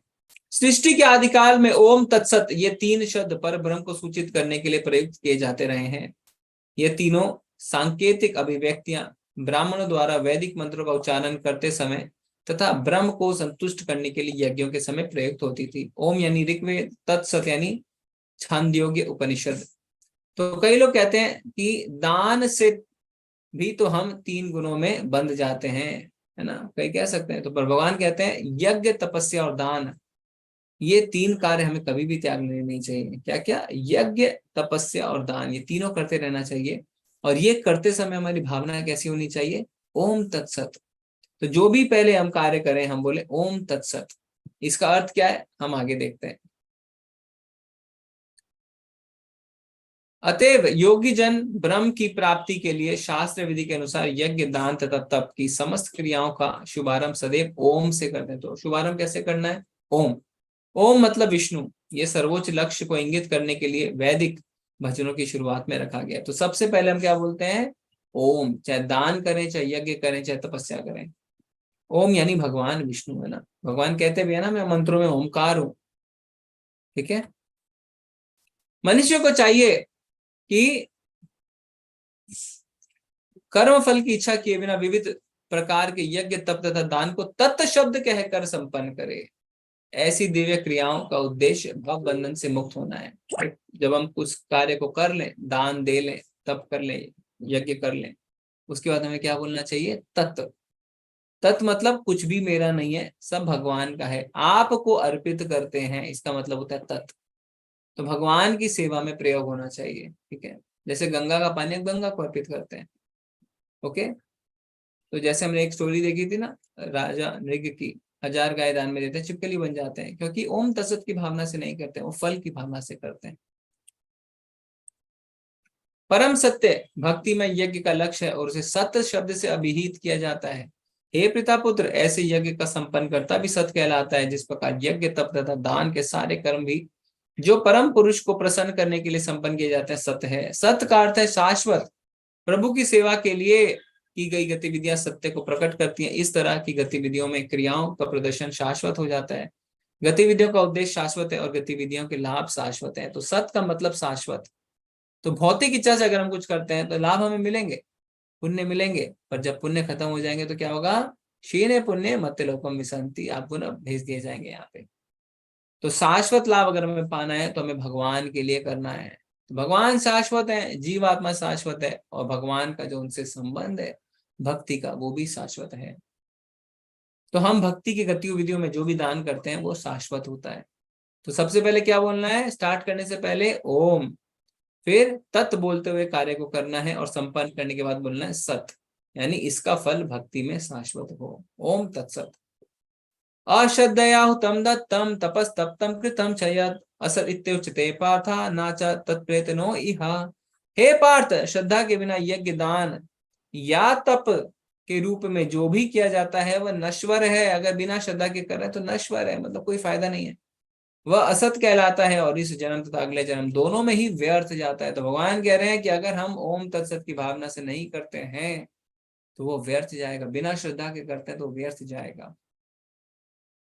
ठीक है, तो इससे यह अध्याय हमारा अंत होता है। हम प्रभुपाद जी का कुछ शब्द देख लेते हैं। बद अवस्था में लोग देवताओं, भूतों या कुबेरों जैसे यक्षों की पूजा के प्रति आकृष्ट होते हैं। यद्यपि सतोगुण, रजोगुण तथा तमोगुण से श्रेष्ठ है, लेकिन जो व्यक्ति कृष्ण भावनामृत को ग्रहण करता है वह प्रकृति के इन तीनों गुणों को पार कर जाता है। सफलता पाने के लिए उपयुक्त गुरु प्राप्त करके उसके निर्देशन में प्रशिक्षण प्राप्त करना चाहिए, तभी ब्रह्म में श्रद्धा हो सकती है। जब काल कर्म में ये श्रद्धा परिपक्व होती है तो इसे ईश्वर प्रेम कहते हैं। यही प्रेम समस्त जीवों का चरम लक्ष्य, अतः मनुष्य को चाहिए कि सीधे कृष्ण भावनामृत ग्रहण करे। 17वें अध्याय का यही संदेश है। तो रजोगुण में जो होते हैं लोग, वो पूजा करते हैं किस लिए? जिसे भोग कर सकें, और ज्यादा उनका भोग बढ़ भी जाता है ना, बंधन में बंधे रहते हैं। पर जो भगवान की शरण में जाते हैं वो माया के तीनों गुणों से ऊपर उठ जाते हैं, और फिर वो बिना स्वार्थ के भगवान की भक्ति करते रहते हैं। ओके, धन्यवाद आप सबका अंत तक बने रहने के लिए। हमारा अध्याय शेष हो गया 16 और 17। अगर आपके कोई प्रश्न है तो आप हैंड रेज कर सकते हैं, नहीं तो चैट में लिख सकते हैं। हरे कृष्णा करना, प्रणाम सभी को। हरे कृष्ण प्रभु। हरे जी कृष्णा भावना माता जी। आवाज आ रही है? जी माता जी बोलिए। मेरा सवाल था, अपन माला फेरते हैं ना, तो उसमें लेफ्ट और राइट हैंड का कोई रहता है क्या? कौन से फेरना चाहिए, कौन से हैंड से? किसी से भी फेर सकते हैं, दोनों हाथों में से? जनरली राइट से फेरते हैं माता जी। अच्छा, जी जी जी। और लेफ्ट से फेरते तो गलत होता है? नहीं, अगर कोई लेफ्टी है तो फेर सकते हैं लेफ्ट से, पर जैसे मैं लेफ्टी हूँ, मैं भूल जाती हूँ, हर काम लेफ्ट से करती हूँ ना, तो मैं कई बार माला फेरते फेरते खो जाती हूँ, पता ही नहीं रहता, बाद में याद आता है कि मैंने लेफ्ट हैंड से फेरी। कोई बात नहीं, कोई बात नहीं, करते रहिए, माला करते रहिए। लेफ्ट राइट हैंड कोई विशेष इसमें प्रॉब्लम इससे कोई गलत तो नहीं है ना लेफ्ट से करे? नहीं नहीं, कोई गलत नहीं, करिए करिए। ठीक है, हरे कृष्णा। हरे कृष्ण हरे कृष्ण। हरे कृष्णा सोमी मिश्रा माता जी। हरे कृष्णा प्रभु जी। मैं पूछ रही हूँ कि ये जो लेवल 2 वाला है, तो अलग अलग चीजें है, तो ये क्या मुझे सब करनी है या फिर एक कोई करनी है? कुछ भी एक कर सकती हूँ, जैसे समय के अकॉर्डिंग मैं सारी चीजें भी कर सकती हूँ, या फिर एक कोई करना है? जी जी, समय के अनुसार है। तो लेवल 2 वास्तव में एक है, जिसको हम कहते हैं प्री भक्ति शास्त्री या सदाचार। ठीक है, तो प्री भक्ति शास्त्री मतलब भगवत गीता डिटेल में पढ़ाई जाएगी, हफ्ते में 1 या 2 क्लास होगी, हर श्लोक पढ़ेंगे, तात्पर्य पढ़ेंगे, अच्छी तरह समझेंगे। और दूसरा सदाचार, सदाचार में आप वैष्णव एटिकेट्स इत्यादि पढ़ेंगे। तो दोनों कोर्स में ज्वाइन हो सकते हैं, दोनों में से एक में भी ज्वाइन हो सकते हैं। ठीक है, ये है लेवल 2। अब क्या है, कई बार लोग कहते हैं हमें तो डेली जुड़ना है किसी क्लास से, हम क्या करें, लेवल 2 तो हफ्ते में 1 दिन है, 2 दिन है, हमें तो श्रवण करना है। तो उसलिए हिंदी में तीन क्लासेस, 4 क्लासेस एक्स्ट्रा चलती रहती हैं डेली लेवल पे, डेली बेसिस पे। और लेवल 2 नहीं कहेंगे उसको हम, वो डेली क्लासेस। 1 या 8 बजे कृष्ण बुक। ठीक है, तो ये कृष्ण बुक है जो मैंने आपको पहले भी दिखा रखी है, ये प्रभुपाद जी ने लिखी है, और इसमें भगवान की बहुत सारी लीलाएं हैं। तो ये रोज हम शाम को 8 बजे करते हैं। तो इसमें इसका लिंक जो हम कल आपको भेज देंगे। इसके अलावा बिमला माता जी जो हैं वो चैतन्य चरितामृत की क्लास लेती हैं शाम को 4:30 बजे, उसमें आप जुड़ सकते हैं। उसका लिंक हमने आपको भेज दिया था व्हाट्सएप ज्वाइन करने का। और नामनिष्ठ प्रभु जो हमारे प्रेसिडेंट हैं, उनकी क्लासेस चलती है, स्पेशल क्लास सवेरे और शाम को, उसका भी हमने डिटेल आपको दे दिया था व्हाट्सएप के साथ। तो ये मतलब हम डेली, लोग अपने टाइम के अकॉर्डिंग मतलब ये डेली क्लासेस में से कोई भी एक क्लास कर सकते कोई हैं। भी कर सकते हैं, जैसा आप इंटरेस्ट लगे आपको, टॉपिक के ऊपर, टाइमिंग के ऊपर, आप कोई भी कर सकते हैं। ठीक है, एक प्रश्न और है। हरे कृष्ण प्रभु जी। जी जी। प्रभु जी, जैसे आपने पहले हम लोगों को बता दिया था कि आपको किसी जो आप डिवोटीज ने जैसे लिखे हैं आपको वो गाने चाहिए।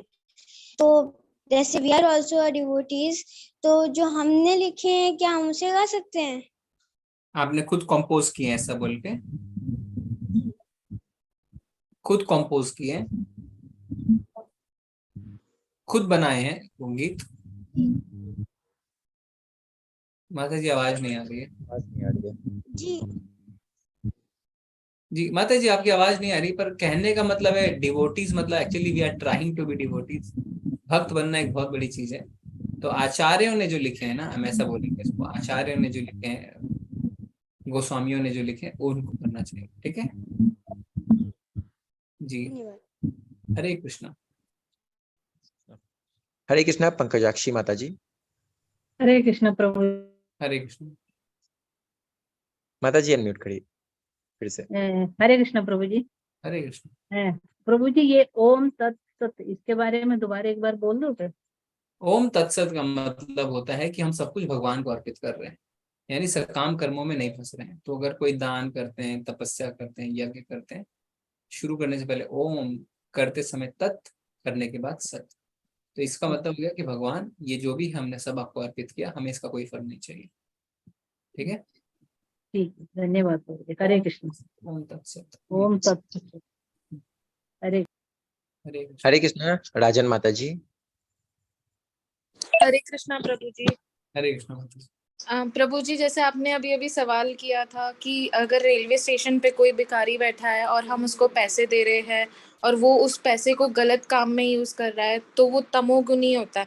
तो प्रभु जी, हमें कैसे पता लगेगा कि वो पैसा किसके उसमें यूज कर रहा है? हम तो अपना कार्य कर रहे हैं कि हम उसको पैसे दे रहे हैं उसके भले के लिए, बट वो ही गलत काम में यूज कर रहा है, तो वो तमोगुनी कैसे होता है?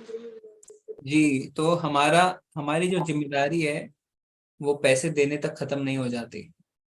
इसीलिए दान के बारे में भगवान ने अलग से मेंशन किया, नहीं तो मेंशन करने की आवश्यकता नहीं थी। भगवान कह रहे पात्र जो है वो उचित होना चाहिए। रेलवे स्टेशन पे या कहीं ट्रैफिक सिग्नल पे 99% अभी क्या चल रहा है, रैकेट चल रहा है लोगों का। टेररिज्म में वो पैसे यूज हो सकते हैं, गलत काम में यूज हो सकते हैं, नशे में यूज हो सकते हैं। तो पैसे देने से बचना चाहिए।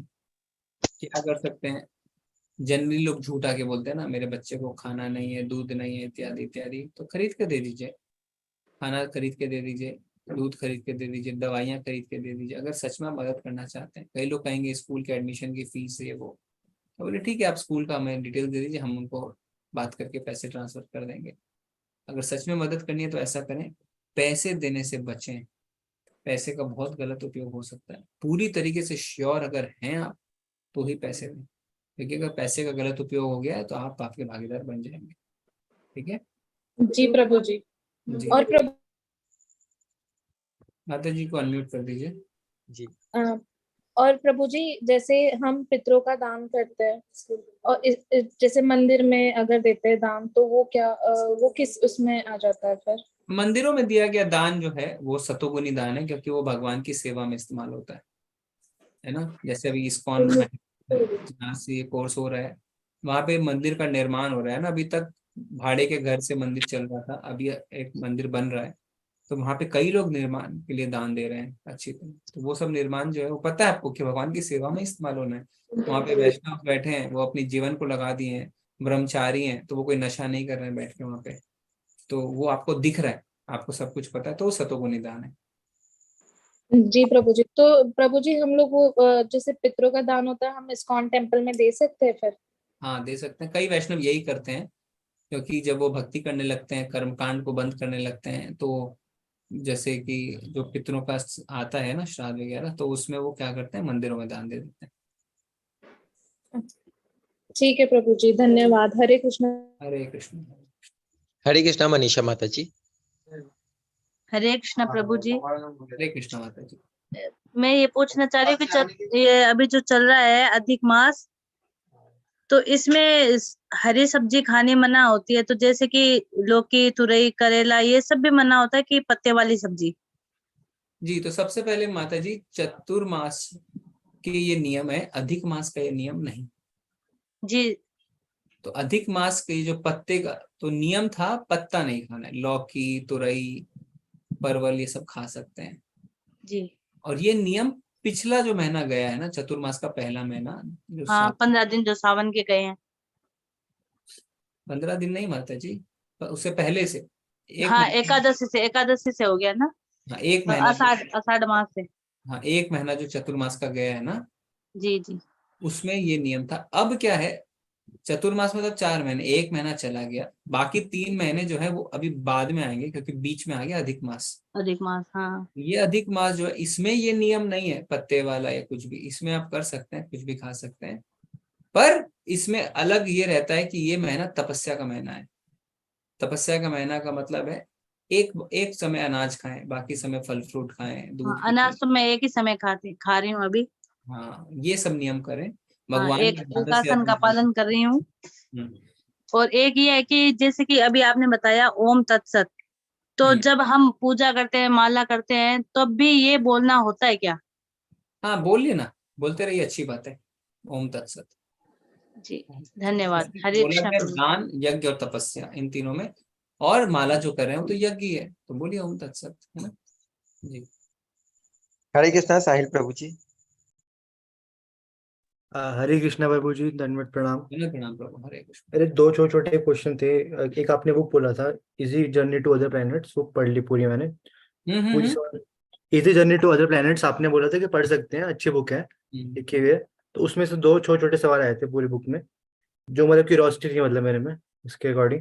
जैसे एक ब्रह्म ज्योति आपसे पहले पूछी थी, तो आपने बताया था कि इसमें भी बताया था कि स्पिरिचुअल बॉडीली एफ्लिजेंस होती है, और कृष्णा जी की वो मतलब बाहर का होता है, तो उसके अंदर काउंटलेस प्लैनेट्स है मतलब ब्रह्मांड में, तो उनमें से कुछ वो होता है। तो मतलब जब कोई जैसे राक्षस वगैरह उसमें मिलता है, तो मतलब उसको कोई प्लैनेट मिलता होगा, मून सन ऐसे ये सब, उस स्पिरिचुअल एफ्लुएंस में। हाँ। नहीं नहीं नहीं, तो आप उसको फिजिकल डोमेन से सोचना चाह रहे हैं, इसीलिए आपको दिक्कत हो रही है सोचने में।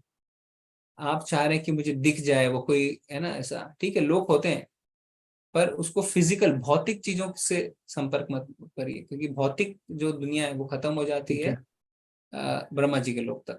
वहां पे भौतिक खत्म हो जाता है, मटीरियल, उसके ऊपर आध्यात्मिक शुरू होता है, ठीक है। हाँ जी। हाँ, एफल्जेंस मतलब भगवान से शरीर से निकलने वाली ज्योति, बस इतना। उसके अंदर ग्रह होते हैं, उसके अंदर प्लैनेट्स होते हैं, उतना कॉम्प्लिकेटेड बनाने की आपको आवश्यकता नहीं है और वो concept। भी टेम्परेरी है ना, वो भी उसमें वो मतलब एक तरह से वो टेम्परेरी है, ब्रह्म लोक से ऊपर होगा पर टेम्परेरी है वो भी। हाँ करेक्ट। ठीक है जी। एक एक ये तो एक छोटा सा ये था मेरे मन में, थोड़ा मिक्स था कि जैसे अब ये बताया था कि इसमें कि जो मून में एक डे होता है, मतलब वो यहाँ पे 6 मंथ्स के बराबर होता है। तो अब जैसे कि साइंस में जैसे कुछ पहुंच तो जाते हैं मून तक आजकल वगैरह, तो वहां पे जैसे हम हमारे शरीर जो हमारा अर्थ के अकॉर्डिंग है, तो वहां पे जो शरीर होगा वो मून के अकॉर्डिंग होगा, तो ऐसे मतलब तो तभी वहां के मतलब एस्ट्रोनॉट्स वगैरह देख नहीं पाते कि वहां के लोग वगैरह कैसे रहते हैं, कैसे हैं। जी जी जी, तो हर ग्रह जो है उसमें उसके हिसाब से शरीर होता है। तो सूर्य लोक में भी लोग रहते हैं, पर हम हाँ जी, सोचते हाँ हैं जी। कैसे हो सकता है ऐसा, पर वहां के हिसाब से उनको शरीर मिला हुआ है। अभी तो प्रूफ भी हो गया है, आप गूगल करिए कि साइंटिस्ट ने फायर में भी कीटाणु को पाया है। हाँ जी, फायर में भी they have found out virus.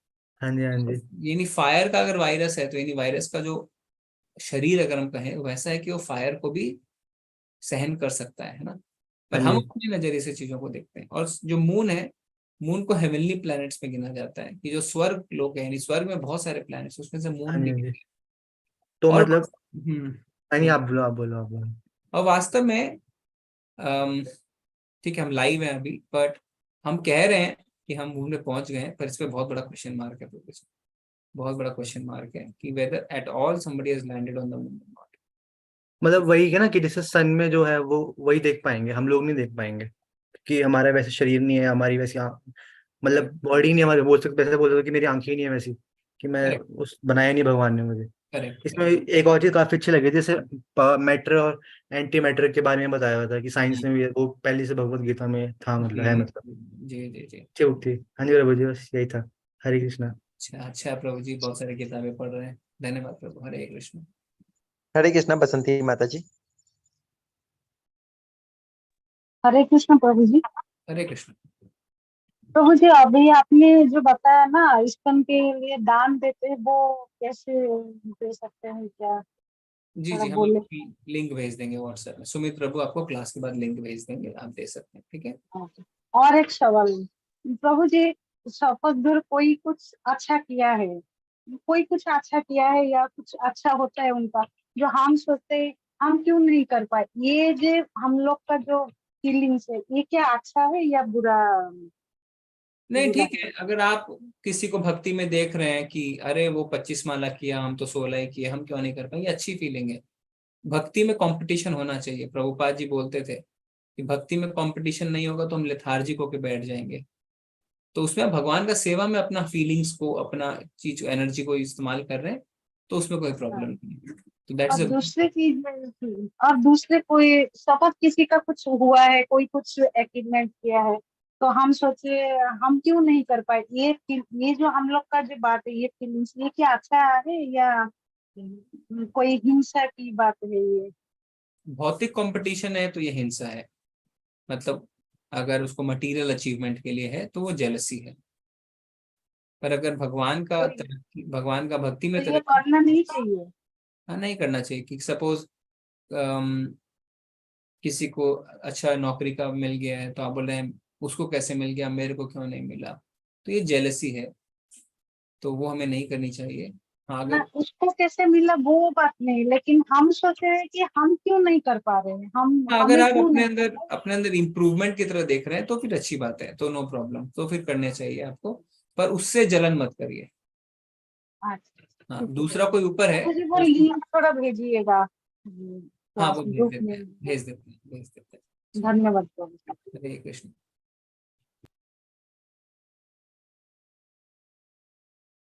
Okay, हरे अंकिता कृष्णा माता। अंकिता माता जी।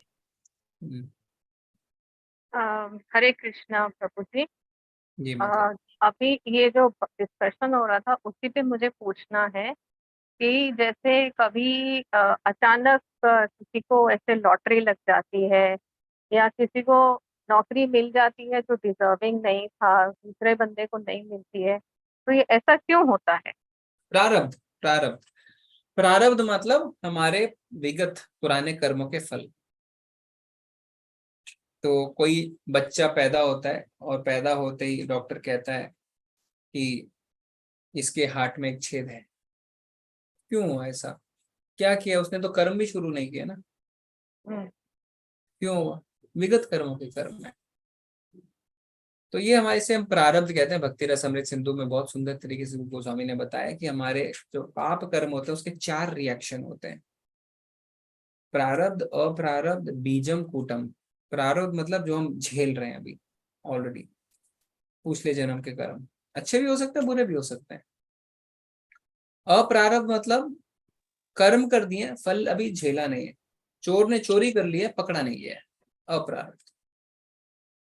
बीजम मन में पाप के विचार आ गए, किसी को देखा बहुत पैसे हैं, मैं चोरी करूंगा इसके घर पे, बीजम।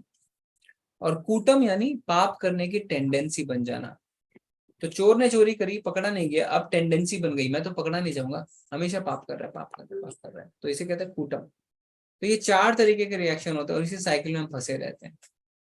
तो अच्छे कर्म किए हैं तो अच्छे फल मिल रहे हैं, धनवान के घर में पैदा हो रहे हैं, सारी सुख सुविधाएं मिल रही हैं, जल्दी अचीवमेंट मिल रही है बिना मेहनत के, क्योंकि उसके पुराने कर्म अच्छे हैं। ठीक है। तो जो अच्छे कर्म हैं पुराने, मतलब अ, उसको समझिए, मैं एक एग्जांपल दे रही हूँ कि मुझे कोई भूखा व्यक्ति दिखा, मैंने उसको खाना खिला दिया, वो एक अच्छा कर्म हुआ। अ, और दूसरा एक होगा कि मैं भक्ति भाव से भगवान का नाम लेके कि मुझे आपने ये मौका दिया कि मैं किसी को खाना खिला सकूं, तो वो एक भक्ति कर्म हो गया। तो जब तो अच्छे कर्म मतलब कौन सी कैटेगरी में आते हैं, पहले वाले में या दूसरे वाले? जी जी। तो कर्म 3 प्रकार के हमने देखे थे, कर्म, अकर्म, विकर्म। कर्म, अकर्म, विकर्म। कर्म यानी शास्त्रों के अनुसार जो निर्धारित कर्म है वो करते जाएं। तो पुण्य जो हम कर रहे हैं कि हम किसी को खाना खिलाएं और इस भावना से खिला दिया कि हमारा भी भला हो जाए। फिर अकर्म, बिना फल की इच्छा के कर्म, तो जैसा आपने कहा भक्तिमय तरीके से करना, भगवान को भोग लगाना, उस प्रसाद को वितरण करना कि ये मेरा कर्तव्य है, बिना किसी ओम तत्सत की भावना से, बिना किसी फल की भावना से। और विकर्म यानी वो कर्म जो शास्त्र कहते हैं करना नहीं है आपको, और वो कर बैठते हैं आप, तो वो विकर्म होते हैं। तो ये 3 तरीके के कर्म होते हैं माता जी। ठीक है। एक लास्ट, हेलो हेलो, जी बोलिए माता जी। हाँ, एक लास्ट क्वेश्चन है। ये जो भक्ति कर्म हुआ, तो एक बार आपने वो भी बताया था कि जो भक्ति कर्म होता है पिछले जन्म का जो होता है, नेक्स्ट जन्म में वहीं से ही शुरुआत होती है। पर अगर किसी ने कोई ऐसा भक्ति कर्म किया है पिछले जन्म में, तो उसकी वजह से कुछ भौतिक सुख सुविधाएं भी मिलती हैं क्या? जी मतलब जी। वो कन्वर्ट होता है क्या भौतिक सुख सुविधाओं हाँ में? हाँ, होता है ना माता जी।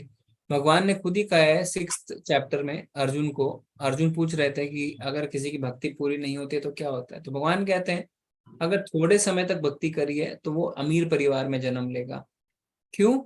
जिससे उसको अपने भरण पोषण की चिंता नहीं करनी पड़े, और बिना किसी नौकरी या बिजनेस के प्रेशर के वो भक्ति में अपना भक्ति संपन्न कर सके। और अगर बहुत समय तक भक्ति किया फिर गिर गया तो किसी संत के परिवार में, बड़े गुरुओं के परिवार में जन्म लेगा, जहां भक्ति से शुरुआत कर सकता है। तो भौतिक जो आपको लाभ मिलता है वो मिलता है, पर इसलिए नहीं कि आप उसको इंद्र तृप्ति में लिप्त हो जाए, इसलिए कि आप भक्ति में समय दे सकें। ठीक है। ओके, हाँ, थैंक यू। हरे कृष्ण। हरे हरे कृष्णा गीता माता जी। हरे कृष्णा। हरे कृष्ण प्रभु जी। हरे कृष्ण। प्रभु जी, मेरी आपसे एक बार बात हुई थी कि मैं सुबह बहुत जल्दी उठ नहीं पाती हूँ क्योंकि मेरी छोटी बेटी है, तो मेरे हस्बैंड बहुत जल्दी जाते हैं ऑफिस, तो मैंने कुक रखा है। तो जब से आपने बताया तो मैं भोग नहीं लगाती हूँ उस भोजन का, और जब मैं उठती हूँ तभी उनको कुछ भी बना के लगा देती हूँ, लेकिन जब वो खाते हैं तो ऐसा मन में रहता है कि ये प्रसादम नहीं है। तो उसको मैं कैसे मतलब प्रसादम बनाऊं? क्या जो हम वो जल अभिषेक करते हैं उसका अगर हम जल थोड़ा सा खाने में छिड़क दें तो क्या वो प्रसादम बन जाएगा ऐसे? नहीं माता जी, जो भगवान को आपने ऑफर किया वही प्रसादम बन सकता है। अच्छा हाँ ठीक प्रभु है, जी। इसमें ज्यादा ग्लानि की बात नहीं है। इसमें उनको जी बोलिए कि जब वो खाते हैं तो श्री विष्णु श्री विष्णु श्री विष्णु 3 बार बोल के खाएं, उससे फल उसके जो भोजन के कर्म कट जाएंगे, है ना, ऐसा होता है। जी जी। जी जी जी। प्रभु जी, ये जो एक सवाल और भी था कि हाँ बोलिए। म्यूट हो गए माता जी, अनम्यूट कर लीजिए। हेलो, जी आपको आ रही है आवाज? हाँ। हाँ प्रभु जी, हम भोग में तुलसी दल यूज करते हैं तो इससे काफी हो जाते हैं दिन भर में, तो हम इसका कैसे यूज करें? खा लीजिए ना। काफी होते हैं तो इससे नहीं खा पाते हैं इतना बहुत। नहीं तो बड़े बड़े बहुत सारे मत डालिए, एक एक पत्ता ही डालिए, जैसे 3-4 आइटम में एक एक पत्ता ही डालिए, छोटे छोटे पत्ते। बहुत सारा क्यों डाल देते हैं? नहीं, जैसे प्रभु जी 3-4 बार भोग लगाते हैं तो क्या हर बार तुलसी दल चेंज करते हैं कि या उसी तुलसी दल को हम यूज कर सकते हैं क्या? नहीं नहीं, चेंज भी अगर आप करते हैं माता जी, तो सपोज एक टाइम आपने भोग लगाया 3 आइटम का, 4 आइटम का, तो उसमें 3 या 4 पत्ते, सिर्फ 3-4 पत्ते ही तो हुए ना। और जब वो खा रहे हैं तो उसको खा लीजिए, खाने के साथ मिला के खा लीजिए ना। अच्छा पानी के साथ गिट लीजिए, अगर ऐसी दिक्कत लग रहा है तो पानी के साथ बहुत सारे एक साथ लेके गिट सकते हैं। जी। तो भी जैसे कि दिन में ना 3-4 बार भोग लगाते हैं, दिन में 2-3 बार लगाया, रात में तो 5 बार हो जाता है। सबके तो घर में नहीं होता है माता जी, तो सभी तो मंदिरों में भी तो करते हैं। तो एक बार अगर वो इतने सारे चावल में एक तुलसी का पत्र है यार, तो उसमें कौन सा, मेरे को समझ नहीं आ रहा। या तो आप बहुत सारे डालते हैं, बहुत सारे पत्तों को डालने की आवश्यकता नहीं है, एक पत्ता डालिए एक आइटम में। जैसे आपने दाल चावल सब्जी और रोटी बनाई, एक एक डालिए, बस 4 पत्ते ही तो हुए छोटे छोटे से। जी और फिर जी जब आप इतने आप सपोज दाल पी रहे हैं, आप इतने सारा दाल पी रहे हैं, उसमें एक पत्ता अगर आप साथ में पी गिट लेंगे तो फर्क नहीं पड़ेगा। या तो आपको तुलसी पत्ता एलर्जी है, आप उसको खाना नहीं चाहते हैं, क्या प्रॉब्लम है? अगर ऐसे ऐसे तो प्रॉब्लम नहीं होगी। जी। तो ये तुलसी दल को चाय के साथ यूज कर सकते हैं, जैसे मेरे हस्बैंड पीते हैं तो चाय के साथ कर। नहीं नहीं, चाय पीना मना है वैष्णवों को, चाय में मत डालिए। जी जी। जी जी। ठीक है प्रभु जी, धन्यवाद। हरे कृष्ण। हरे कृष्णा। हरे कृष्णा तरुणा माता जी। हरे कृष्णा प्रभु जी।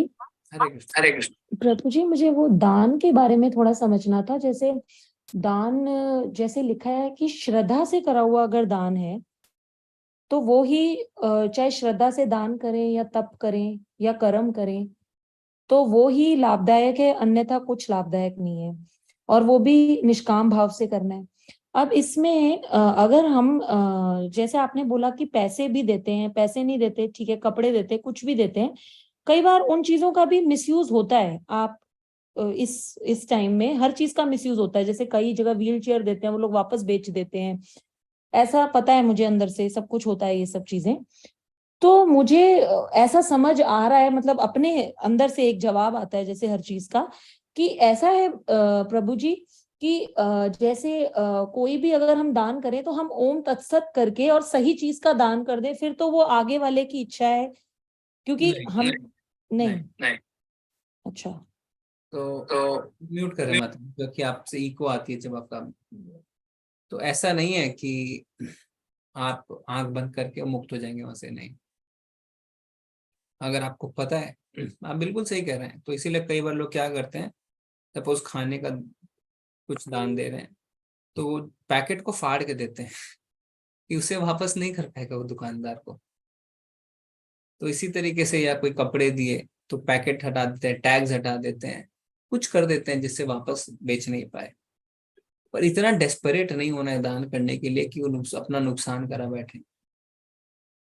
ठीक है, तो जब तक 100% श्योर नहीं है तब तक मत करिए। लगता है मिसयूज हो सकता है, मत करिए। और दान करना है तो मंदिरों में करिए दान ना। मंदिरों में क्या होता है, भगवान की सेवा में पैसे लगते हैं। कोई भी अच्छे मंदिर में आप जाएंगे, आप देखेंगे भगवान की धूमधाम से, बहुत अच्छे तरीके से, भव्य तरीके से श्रृंगार हो रहा है, भव्य तरीके से प्रसाद वितरण हो रहा है ना, फूड फॉर लाइफ। इतना भव्य मंदिर बनाया गया है, तो उसमें पता है कि पैसे अच्छी जगह इस्तेमाल हुए और उससे सारे समाज को भी फायदा हो जाता है। किसी को खाना खिलाना चाहते हो तो मंदिरों में फ्री वितरण होता है खाने का ना। कंबल बांटना चाहते हैं, मंदिरों में भी बढ़ते हैं सारी चीजें। तो मंदिरों के थ्रू भी हो जाता है बहुत सारा काम। और जिसको मिसयूज ही करना है चीजों को, उसको कोई भी आइटम बेच के उस पैसों से नशा ही करना है, तो ऐसे व्यक्ति को दान दे के लाभ ही क्या है? वो बेचेगा क्यों? वो इसलिए बेचेगा क्योंकि उसको मिसयूज करनी है चीजों को, और कोई कारण नहीं होता है बेचने का। है ना माता जी? थैंक यू प्रभु जी, समझ गए। थैंक यू प्रभु जी। हरे हरे कृष्ण। हरे कृष्णा आशुतोष प्रभु जी। प्रभु जी, हरे कृष्णा प्रभु जी। हरे कृष्ण। प्रभु जी, मेरा सवाल ये है कि अभी प्रभु जी आपने कहा था कि ब्राह्मणों को दान देना चाहिए मंदिर में। तो प्रभु जी, एक सवाल मेरे मन में बहुत दिन से उठता रहा कि ब्राह्मण जैसे कर्म के अनुसार ब्राह्मण है या जन्म के अनुसार ब्राह्मण है, किसको दान दिया जाए? जी ये सवाल ये भगवान ने उत्तर दे दिया था, आप शायद उस अध्याय में नहीं थे। जी जी सर। भगवान कहते हैं चातुर्वर्ण्यम मया सृष्टम गुणः कर्मः विभागसा। ये जो 4 वर्ण आश्रम जो मैंने बनाया है वो गुण और कर्मों के हिसाब से बनाया है, जी प्रभु जी। जन्म नहीं। तो अगर एक ब्राह्मण का पुत्र शूद्र जैसे गुण से है तो वो शूद्र है, तमोगुण है तो शूद्र है, दारू पीता तो शूद्र है। और एक शूद्र का बेटा भक्ति करता है, कृष्ण तत्व को समझता है तो वो ब्राह्मण है। जी प्रभु जी। इस्कॉन में लोगों को ब्राह्मण बनने की ट्रेनिंग दी जाती है, और कहीं से भी हो सकते हैं वो लोग, कोई भी जाति के हो सकते हैं, कोई भी जन्म से हो सकते हैं। भगवान कहते हैं गुणा कर्मा विभाग सा। गुण कैसे और कर्म कैसे हैं? सतोगुणी हो ब्राह्मण हो, रजोगुणी हो तो वैश्य हो, तमोगुणी हो तो शूद्र हो, है ना। और कर्म कैसे हैं तो उसके हिसाब से प्रभु जी, जन्म के हिसाब से नहीं। आजकल तो जन्म के हिसाब से तो ब्राह्मणों की अब बात ही क्या करेंगे ना, सब सारे गलत कार्य हो रहे हैं। जी जी जी। तो वही देखे ना प्रभु जी, तो यही थोड़ा दिमाग में था, बहुत दिन से मेरा सवाल था, हम सोचे प्रभु जी से बात कर लेंगे। जी अच्छा सवाल था। धन्यवाद प्रभु जी। हरे कृष्ण प्रभु। हरे कृष्ण प्रभु। हरे कृष्णा सुधा गांधी माता जी। हरे कृष्णा प्रभु जी, दंडवत प्रणाम। माता जी। प्रभु जी पूछना था एक तो कि हम लोग अभी तक शयन आरती नहीं कर रहे थे लड्डू गोपाल की, तो अब क्या हमें अधिक मास में शुरू करनी चाहिए? हाँ कर सकते हैं, ये तो पुरुषोत्तम मास है, तो पुरुषोत्तम के लिए, जो पुरुषों में उत्तम है भगवान, उनके लिए जितना करें उतना अच्छा, ज्यादा से ज्यादा करें। इसीलिए इस महीने में फ्री रख दिया आपको ना, कोई भी पवित्र काम नहीं होते हैं। आपको ये नहीं बोल सकते अरे शादी है परिवार में, अरे ये अनुष्ठान है, ये कुछ भी नहीं है। घर में बैठिए भगवान की पूजा करिए, खाइए भी कम। प्रभु जी रात को तो बहुत ही कम खाते हैं, अभी तो इस टाइम प्रसाद पाएंगे, वैसे मैं 1 कटोरी खिचड़ी खाते हैं बस रात को। हाँ नहीं, इसमें नियम है कि एक अनाज खा रहे हैं ना, अगर माता जी एक टाइम खाइए। हाँ 1 टाइम खा रहे हैं प्रभु जी। हाँ 1 टाइम अनाज खाइए जी। बाकी तो डायबिटीज वगैरह है तो दूसरे टाइम में फ्रूट वगैरह ले लेते हैं ना। हाँ हाँ हाँ, ये अच्छी बात है माता जी, अच्छी बात है जी। ऑलरेडी आप कंट्रोल लाइफ जी रहे हैं जी जी। प्रभु जी एक पूछना था कि जो ये मंदिर में सेवा का है, तो जो ये है ना मत्स्य सेवा और इस तरह के जो काफी सारे नाम दिए गए हैं, तो उन सेवा में अगर हम डोनेशन देते हैं तो मंदिर निर्माण में लगता है या भगवान की सेवा में लगता है, या कौन सा करना चाहिए? जो आपकी इच्छा है माता जी, जिसमें श्रद्धा है वो करिए। मंदिर निर्माण की अलग से सेवाएं भी हैं, और जो डेली सेवाएं होती है उसमें भी है। तो आपकी जो इच्छा है वो, ये रेगुलर सेवा है, और उसके नीचे आप देखेंगे लिंक्स हैं, ब्रिक सेवा, सीमेंट सेवा, ऐसे करके और भी लिंक्स हैं। तो आपको जो अच्छा लगता है वो आप सेवा कर सकते हैं। मतलब सभी बराबर है, कुछ भी कर सकते हैं। भगवान की सेवा भगवान की सेवा। देखिए क्या होता है माता जी, हमारे भाव इम्पोर्टेंट है। मंदिर में पैसे पहुंचते हैं, जब आपकी सेवा पहुंचती है तो जो आवश्यकता रहती है उसमें वो सेवा इस्तेमाल की जाती है, लक्ष्मी इस्तेमाल की जाती है ना। तो पर हाँ, हमारे भाव क्या रहते हैं उसके हिसाब से आप कर सकते हैं जी। हरे कृष्ण। हरे कृष्णा अवकाश कुमार मिश्रा प्रभु जी। हरे कृष्णा प्रभु जी। हरे कृष्ण। प्रभु जी थोड़ा सा नेटवर्क इशू के चलते दोनों अध्याय में थोड़ा सा दिक्कत हो गया था, सुन नहीं पाया। तो मैंने इन्हें नट सेल में 16 और 17 का थोड़ा सा सारांश बता देते प्रभु। नहीं प्रभु ऐसा मत करिए, नट शेल आप रिकॉर्डिंग डाल देते हैं। हाँ आप YouTube वीडियो सुनिए, नट शेल में बोलना मतलब 10 मिनट कम से कम हो जाएगा, ठीक है। नट शेल अगर बोले तो खाली हम चैप्टर का नाम बोल सकते हैं, दैवी आसुरी गुण भगवान बताते हैं हमारे अंदर दोनों गुण हैं, तो जिसको हम पोषण देंगे वही बढ़ेगा। और दूसरा है कि कैसे 17वें अध्याय में कि हमारी श्रद्धा, हमारा यज्ञ, हमारा तप, हमारा दान, हमारा भोजन तीनों गुणों से प्रभावित होता है। ठीक है, ये है नटशेल। आप यूट्यूब की वीडियो सुनिए, प्रभु जी रिकॉर्डिंग दे देते हैं। ठीक है जी प्रभु जी, हरे कृष्णा। हरे कृष्ण। कृष्णा जस मोदी प्रभु जी। हरे कृष्णा, दंडवत प्रणाम प्रभु जी। धन्यवाद, प्रणाम प्रभु। प्रभु जी आवाज आ रही है? आ रही है प्रभु जी, बोलिए। हाँ, मैं कई अभी जैसे सावन का महीना था तो हरिद्वार से जो कावड़ यात्रा चलती है उसमें गंगा जल हरिद्वार से लाके जो मंदिर है, शिव मंदिर है, उसमें शिवलिंग पे चढ़ाना चाहता था, लेकिन मेरी पत्नी जाने नहीं देती है। पहला तो सवाल ये है। दूसरा ये है कि मेरी पत्नी जो भी पुरुषोत्तम मास है उसका जो एक टाइम वाला जो उपवास है वो करना चाहती है, लेकिन उसका बीपी बार बार लो हो जाता है, क्या करें? तो दूसरा प्रश्न जो है प्रभु जी, पहले उसका जवाब देते हैं। तो अगर शरीर साथ नहीं दे रहा है तो आप कुछ ज्यादा कर नहीं पाएंगे, तो बीपी लो करने की आवश्यकता नहीं है, क्योंकि शरीर को मेंटेन करना भी जरूरी है, क्योंकि शरीर के माध्यम से हम भक्ति कर सकते हैं। इसीलिए बार बार कहा जाता है, आपके लिए नहीं, इस आपके प्रसंग से शिक्षा मिल रही है यहाँ के सब श्रोताओं को, जितनी जल्दी हो सके उतनी जल्दी भक्ति में आइए। हम लोग रिटायरमेंट का इंतजार करते हैं, 60 साल का होने का इंतजार करते हैं, पर जब शरीर बूढ़ा हो जाएगा, है ना, जब लड्डू बासी हो जाएगा, उससे क्या सेवा देंगे? उल्टा सेवा लेंगे। कई लोग कहते हैं हम रिटायरमेंट के बाद आ जाएंगे। अरे आप क्या सेवा देंगे? आपको हमको सेवा देनी पड़ेगी। ये बीमार हो रखे हैं प्रभु जी, अरे उनको यहाँ लेके जाओ, उनको वहां लेके जाओ, इत्यादि इत्यादि इत्यादि। जितना जल्दी हो सके भक्ति में आए। तो प्रभु जी माता जी को बोलिए कि पहले शरीर मेंटेन करें और उसके साथ साथ जितना हो उतना करें, इतना ना करें कि शरीर ही अस्वस्थ हो जाए। ठीक है। और पहले वाला जो आपका प्रश्न है प्रभु, फर्स्ट प्रश्न में क्वेश्चन क्या है? तो ये फैक्ट तो मुझे समझ में आ गया, प्रश्न क्या है? प्रभु जी जो मेरी वाइफ है वो मुझे जाने नहीं देती हरिद्वार से जल लाने के लिए। आप कहाँ रहते हैं प्रभु जी? मैं दिल्ली में रहता हूँ। हाँ, तो आपके नियरेस्ट कहाँ है गंगा? प्रभु जी यहाँ से करीब छोटे हरिद्वार पे 50 किलोमीटर के आसपास है। हाँ, तो ठीक है प्रभु जी, अभी आपको तो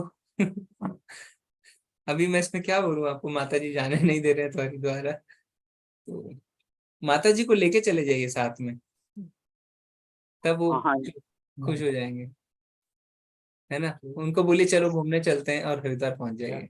ठीक है। शायद अकेले जा रहे हैं ना, इसीलिए नहीं जाने दे रही है। हाँ वो तो है, अकेले जाने। माता जी को साथ में ले जाइए और दोनों काम हो जाएगा, मना भी नहीं करेंगी और आपका गंगा जल भी आ जाएगा। हाँ ये ठीक है। ठीक है ना बाबू जी? जी जी, हरे कृष्ण। हरे कृष्णा शालिनी माता जी। हरे कृष्णा प्रभु जी। प्रभु जी मेरा फिलहाल तो 8 बजे वाला क्लास नहीं हो पा रहा है, और मैं बस सुबह वाला क्लास कर रही हूँ चैतन्य प्रभु जी का वहाँ पे ऑनलाइन में। तो प्रभु जी मुझे एक क्वेश्चन पूछना था कि जैसे अभी ये जो मतलब मैंने अभी इन दिनों जो थोड़ा बहुत पढ़ा उसमें तो मैंने ये समझा कि प्रभु जी जो हम लोग भक्ति करते हैं तो उसमें हम लोग ये बोलते हैं कि हम लोग के अवगुण कम होते जाते हैं। ठीक है, लेकिन जैसे जब मैंने आप लोगों को बोला था, बताया भी था, तो आपने बोला कि आप माला फेरिए और नरसिंह भगवान का ध्यान धरिए। तो मैं अभी यहाँ पे गई भी थी, तो मैं लेकर आई थी अभी, मतलब नरसिंह स्तोत्रम भी लेकर आई थी। तो मैं अभी 3-4 दिन से वो पढ़ भी रही हूँ, पर मेरा गुस्सा मतलब बहुत ज्यादा तेज होते जा रहा है, इतना कि मेरी बॉडी कंट्रोल नहीं कर पा रही हूँ। मतलब मुझे खुद को नहीं पता मुझे इतना गुस्सा आ ही क्यों रहा है। जी जी जी जी। तो क्या होता है माता जी, कभी कभी ऐसा होता है, अनर्थ हमारे जब निकलते हैं, जब हम भक्ति को सकाम भाव से करते हैं, यानी हम इसलिए कर रहे हैं मालाएं, इसलिए हम ये कर रहे हैं कि मेरे को ये फल मिल जाए। हम सोच रहे हैं कि हम सकाम भाव से नहीं कर रहे, पर हम कर रहे हैं कि हम स्वस्थ हो जाएं, हमारा ये हो जाए, हमारा गुस्सा कम हो जाए, हमें आनंद की प्राप्ति होने लगे। और फिर जब वो नहीं होता है तो गुस्सा बढ़ जाता है, हताश हो जाते हैं, गुस्सा बढ़ जाता है कि इतना समय लगा रहे हैं, मालाएं कर रहे हैं, ये कर रहे हैं, वो कर रहे हैं, पर फिर भी मैं ठीक नहीं हो रही हूँ या मेरी बीमारियां चल रही हैं इत्यादि, तो गुस्सा बढ़ जाता है। तो भक्ति को अच्छी तरीके से निष्काम भाव से करना है, मतलब कि ये मेरा दायित्व है, this is my duty to serve Krishna, number 1। Number 2, कोई भी मेरे भौतिक दुख हैं वो मेरे कर्मों के कारण है। हम उनसे भागना चाहते हैं, ये ह्यूमन नेचर है, जल्दी से जल्दी खत्म करना चाहते हैं, पर समय लगता है। तो बहुत जल्दी ना करें उस चीज में। भक्त जो है वो धैर्य रखता है, भगवान की कृपा का इंतजार करता है। कृपा भगवान से एक्सपेक्ट करता है, पर इंतजार करता है और अपने दुखों को सहता है। जो 10वां स्कंद है उसमें 14वां अध्याय जो है उसमें बहुत ही सुंदर श्लोक आया है। ब्रह्मा जी कह रहे हैं कि जो व्यक्ति अपने दुखों को सहता हुआ धैर्य रखता है वो मोक्ष का अधिकारी हो जाता है, क्योंकि वो आपकी कृपा की प्रतीक्षा कर रहा है। पर हम तुरंत रिजल्ट चाहते हैं ना, आजकल का जो कलयुग है वो इंस्टेंट रिजल्ट, हम जैसे कुछ करते हैं हमें तुरंत रिजल्ट चाहिए, एक्सपेक्टेशन बन जाती है। लोग वर्ल्ड वॉर 2 के बाद नास्तिक क्यों बन गए? क्योंकि उनको लगा भगवान होते तो ये वर्ल्ड वॉर होता ही नहीं, हम भूखे मरते हैं। तो सकाम भाव को हटा के देखिए, धीरे धीरे आपका गुस्सा शांत हो जाएगा। And accept whatever problems are there in life, accept that it is because of your karmas and let me face it, let me not try to run away from it। and ऐसा नहीं कि कोई shortcut लेके ठीक हो जाए, समय लगेगा, धैर्य रखेंगे तब गुस्सा कम होगा। नहीं तो हम अभी कुछ चाह रहे हैं अपनी मालाओं के बदले, अपने जो नरसिंह भगवान मैं तो कुछ मतलब मेरा इन द सेंस कि मैं कुछ चाह नहीं रही, क्योंकि मुझे लगता है कि जब मैं आप लोग से सेवा मांग रही थी तो भगवान मेरे को पता ही नहीं था कि मेरे को यहाँ पे ही ट्यूशन सेंटर में पढ़ाने का ऑफर आ गया। अब मैं कॉमर्स सेक्शन को पढ़ा रही हूँ, मैं वहाँ इंगेज हो गई। तो मुझे एक जगह रिजेक्शन मिला था इसके पहले, जब उसके बाद मुझे आप लोग के पास भी सर्विस नहीं मिली तो मैं थोड़ा दुख हुआ था मुझे। तो मैंने बोला भी कि अरे कृष्णा ये क्या ही हुआ, कुछ ही नहीं मिला, ना इस्कॉन में कुछ मिला, ना यहाँ जॉब में कुछ मिल रहा है, टीचिंग में भी। तो फिर मुझे अपने यहाँ पे नेक्स्ट दिन ऑफर आया और वो उसका डबल सैलरी, और मुझे वहाँ मतलब मुझे फिर समझ में आया कि नहीं मेरे लिए कुछ अच्छा ही हुआ कि उन्होंने मुझे वहां पे एंगेज कर दिया। बट मेरे को जो हाँ इविल सोल्स का जो मैंने बोला था, मुझे वो सपने आने कम हो गए, जो वो मेरी बॉडी को आके टच करते थे वो कम हो गए।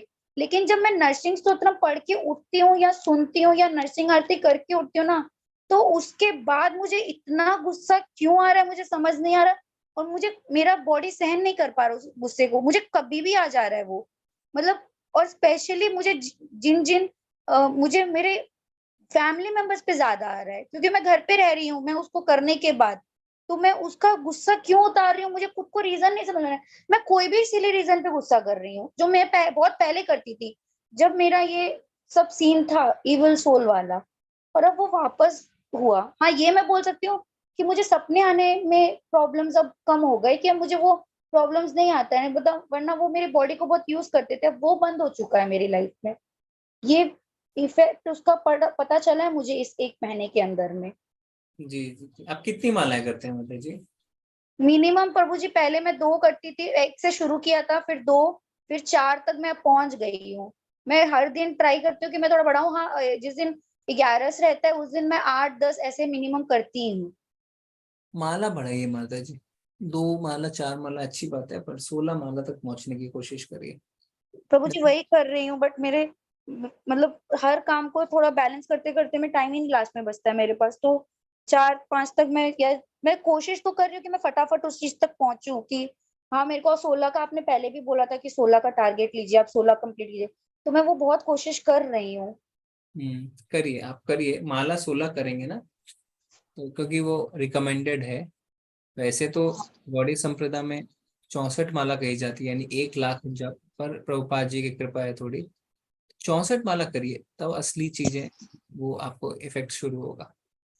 मुझे कभी कभी ऐसा लगता है कि प्रभु जी की जो ब्लैक मैजिक का था, कि जो इविल सोल्स थे और जो मुझे परेशान करते थे वो थ्रू ब्लैक मैजिक मेरे ही किसी ने कुछ किया था।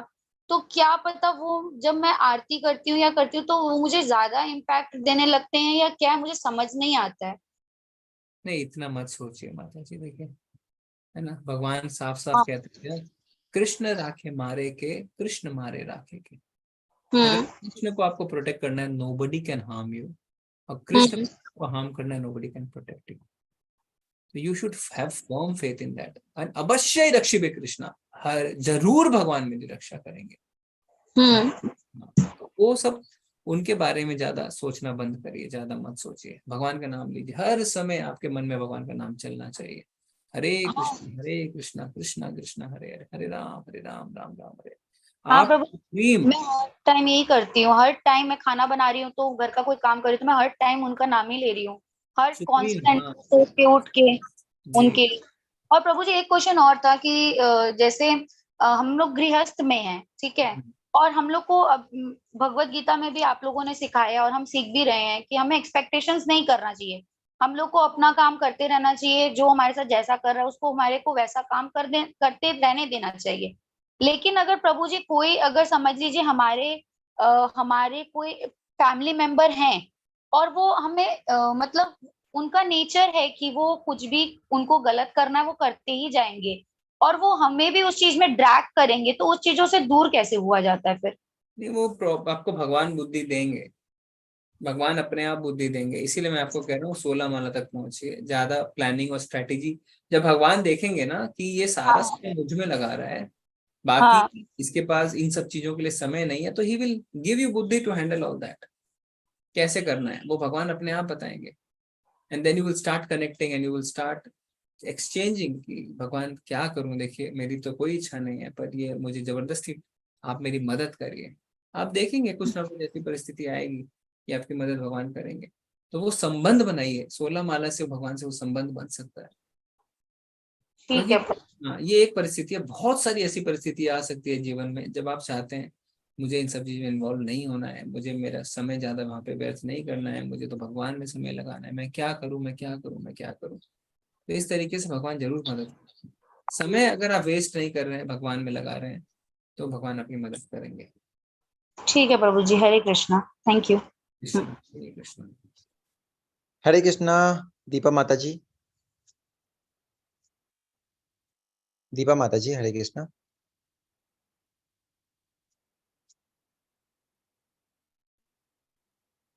हरे कृष्णा गिरीश प्रभु। हरे कृष्ण। जी प्रभु जी, हरे कृष्ण। हरे कृष्ण। हरे कृष्ण। प्रभु जी, आवाज आ रही है मेरी? हाँ आ रही है, बोलिए। जी जी, मैं पूछना चाहता था, चैट बॉक्स में भी लिखा है मैंने प्रश्न मेरा, तो जो रामचंद्र जी थे त्रेता युग में थे, तो कितने वर्ष पूर्व था त्रेता युग, और उस समय मनुष्य कितने साल उसकी आयु थी, और वैसे द्वापर युग में भगवान कृष्ण हुए, तो ये कितने टाइम हो गया इस बात को?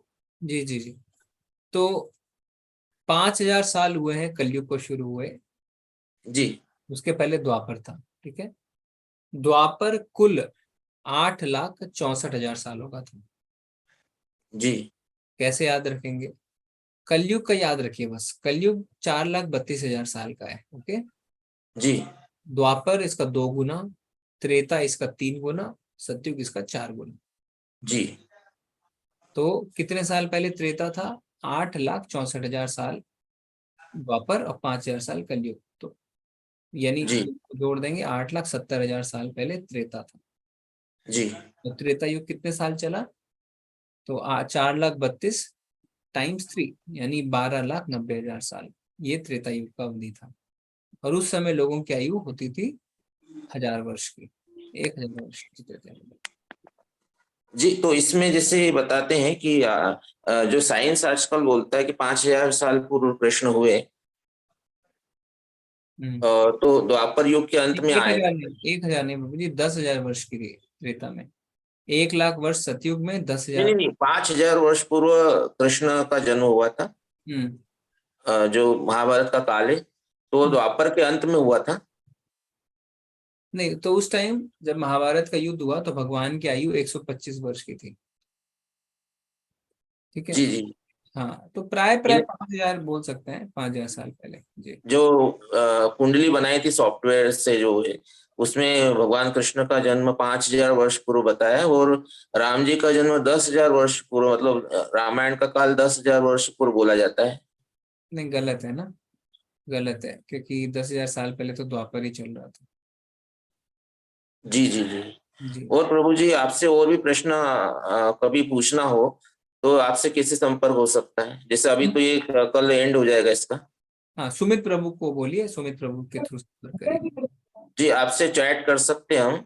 हाँ, कर सकते। नंबर फिर आपका कांटेक्ट नंबर कौन सा है? हाँ, सुमित प्रभु देंगे, व्हाट्सएप में आप देखिए, वो एडमिन है, उनसे लीजिए। जी जी जी, धन्यवाद, थैंक यू। हरे कृष्ण। अरुणा माता जी, हरे कृष्ण। हरे कृष्ण प्रभु जी। जी।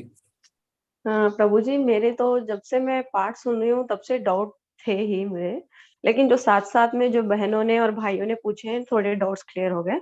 बस मेरी एक संदेह है कि मैं, जैसे आप कह रहे हैं कि रोज माला करें, रोज माला करें, तो मेरी पारिवारिक समस्याओं की वजह से मैं कर नहीं पाती हूँ माला, लेकिन इतना है कि जो जप है हरे रामा हरे कृष्णा का, वो मैं निरंतर करते रहती हूँ, ठीक तो है। कोई माला हाथ में नहीं होती है मेरी। एक काम करिए ना, हाथ में एक क्लिकर बोलते हैं, क्लिकर या काउंटर, जैसे हाँ काउंटर, वो हाँ रखिए हाथ में, उसको बांध दीजिए उंगली में, छोटा सा आता है। ओके हाँ हाँ, उसको चलाते रहिए, उसमें करते रहिए, तो आपको काउंटिंग डिसिप्लिन रहेगा कितना हो गया है। पर ओके। ये नहीं, मतलब मेरा एक डाउट यहाँ पे ये है कि गिनती क्या जरूरी है? हाँ, गिनती जरूरी है माता जी, anything in discipline, okay everything everything ना। ओके तो ओके हाँ, आचार्य कहते हैं डिसिप्लिन की तरीके से करना है हमें। जी, धन्यवाद। और सबके लिए ऐसा मत सोचिए कि एक इजी वे आपको मिल गया है, माता जी को दिक्कत हो रही है करने में, एक्सेप्शनल कंडीशन में आप ये सब यूज करिए। माला से कर सकते हैं, माला में करिए। बिल्कुल ही दिक्कत हो रही है पर बहुत तीव्र इच्छा है करने की, तो फिर यूज करिए काउंटर क्लिकर। ठीक है जी, थैंक यू माता जी, हरे कृष्णा। प्रभु जी, मैं चैट से ले लूं? कहाँ गए हमारे प्रभु? हाँ है, ठीक है, ओके। बालकृष्ण प्रभु है कि नहीं, पहले देख लेते हैं। हाँ है। मेरी समस्या, जब भी मैं माला जब शुरू करता हूँ तो मुझे अंगड़ाई आती है और गले में खराश होती रहती है, इससे कैसे हटाएं? तो गले में खराश होती तो विक्स ले लीजिए प्रभु जी। तो क्या है कि पानी पी सकते हैं बीच बीच में, ऐसा कोई बात नहीं है। ठीक है, फिर भी ज्यादा फायदा नहीं होता है तो एक बार माला करने से पहले बाद में है ना, कुछ ले लीजिए, स्ट्रेप्सिल्स वगैरह उसमें, तो क्योंकि बोल बोल के करते हैं शायद इसलिए होता है। अंगड़ाई लेते हैं, नींद आती रहती है, घूम घूम के थोड़ा सा करिए, है ना, उठ जाइए, चलते चलते करिए, तो उससे अंगड़ाई कम हो जाएगी आपकी। एक दिन पूर्व अध्याय समाप्ति का कोई प्रमुख कारण? जी, प्रमुख कारण है।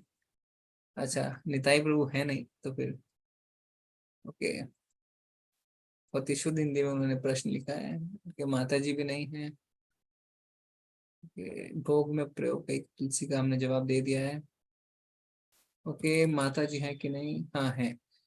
यज्ञ या दान करने के बाद ओम तत्सत बोलना भूल जाएं तो भी उसका रिजल्ट बुरा हो सकता है? नहीं, अगर आप भूल जाएं तो कम से कम ये ध्यान दें कि उसको सकाम भाव से आपने नहीं किया है ना, आपके मन में उसके प्रति इच्छा तो नहीं थी कि फल मिल जाए। और ये प्रैक्टिस भी होता है, अभ्यास भी होता है। इतना करोड़ों जन्मों से हम यही सोच रहे हैं, मेरे को क्या मिलेगा, मेरे को क्या मिलेगा। हमने ट्रांजैक्शन ही सीखा है अपने जीवन में, और सीखा क्या है ना। कभी कभी तो हम अपने क्लोजेस्ट रिलेटिव से भी ऐसी बात कर लेते हैं, माँ को भी बोल देते हैं ना, मैंने इतना किया आपके लिए, आपने क्या किया है। तो हमने पूरा जीवन ही ट्रांजैक्शन की तरह बिताया है हमेशा से। थोड़ा अभ्यास में समय लग सकता है, धीरे धीरे अभ्यास करिए। ओके ओके, माता जी क्या बोल रहे हैं? माता जी नहीं है तो हम पढ़ेंगे नहीं इसको। ओके हाँ, अगला प्रश्न है 16:4 में दंभ और दर्प का क्या मीनिंग है, 16:3 में छिद्रन्वेषण में क्या है। तो हमने इसका बताया माता जी, दंभ और दर्प। दंभ मतलब जो नहीं है उस पे अहंकार, यानी भगवान नहीं है पर खुद को भगवान मान रहे हैं, यानी है बुद्धू हम पर कहते हैं हम तो बहुत गुणवान है ना, हम बहुत ही नॉलेजेबल है। और दर्प मतलब जो है उसका अभिमान, आप सुंदर हो सकते हैं उसका अभिमान, पैसे वाले हो सकते हैं उसका अभिमान, कद काठी आपकी अच्छी है उसका अभिमान, गोरे हैं उसका अभिमान। तो ये होता है दंभ और दर्प। छिद्रान्वेषण का मतलब होता है दूसरों में निंदा, उनमें नेगेटिव पॉइंट्स खोजना, उसको कहते हैं छिद्रान्वेषण। ओके, फिर माता जी का प्रश्न है, माता जी नहीं है, ठीक है। प्रभु जी ने डाल दिया है सेवा का लिंक, प्रभु जी व्हाट्सएप में डाल दीजिएगा जी। पर चाय क्यों नहीं पीना चाहिए? चाय नशा है माता जी, चाय इंडिया का प्रोडक्ट नहीं है, ब्रिटिशर्स आए तो चाय लेके आ गए। आप देखिए सारी चीजें छोड़ने में दिक्कत नहीं होती है ना, चाय छोड़ने में दिक्कत हो जाती है क्योंकि चाय का नशा हो जाता है। ओके, मनीषा माता जी है कि नहीं? कृपया मुझे करके ये बताएं कि हम व्रत रहते हैं और आरती तो करके क्या हम कुछ फलहार ले सकते हैं, क्योंकि कंप्लीट करते करते दोपहर हो जाती है। हाँ कर सकते हैं माता जी, फलहार ले सकते हैं, ठीक है। Okay, if you are reading about भगवान and his books etcetera, will it come under भगवत सेवा? Yes, it will come under भगवत सेवा, करेक्ट। अपनी बुद्धि से भगवान की सेवा कर रहे हैं। हाँ प्रभु जी ने लिख दिया ना, देखिए सुधीर प्रभु ने बता दिया, 10,000 साल। थैंक यू प्रभु, सुधीर प्रभु धन्यवाद। ओके, अगर किसी दिन 1-2 माला गलती से भूल जाए तो क्या करना चाहिए? अगले दिन उसको डबल कर दीजिए, ठीक है। 1 अगर 2 भूले तो अगले दिन 4 करके कंप्लीट करिए, ठीक है माता जी। ओके, धन्यवाद आप सभी का। प्रभु आपके पास कोई प्रश्न है? नहीं प्रभु जी। ठीक है, हम चलते हैं फिर। कल हम मिलेंगे भगवत गीता के इस कोर्स के आखिरी अध्याय में, 18वां अध्याय जो है भगवत गीता का सारांश। भगवत गीता का सार था दूसरा अध्याय, सारांश है 18वां। तो सार और सारांश में क्या फर्क है? एक है समरी, एक है कंक्लूजन, ठीक है। तो कल तक शायद हम आपको लेवल 2 की लिंक भी दे पाएंगे, अभी वो चल रहा है। पर आप अपने ग्रुप में ध्यान रखें, कोई भी व्हाट्सएप ग्रुप आप मत छोड़िए, इसमें सारे मैसेज आपको आते रहेंगे। वांछा कल्पतरुभ्यश्च कृपा सिंधुभ्यश्च पतितानां पावनेभ्यो वैष्णवेभ्यो नमः। अनंत कोटि वैष्णव वृंद की जय, श्रील प्रभुपाद की जय। हरे कृष्णा, सभी को धन्यवाद प्रणाम। हरे कृष्णा, हरे कृष्णा। प्रभु जी दंडवत प्रणाम। बारंबार।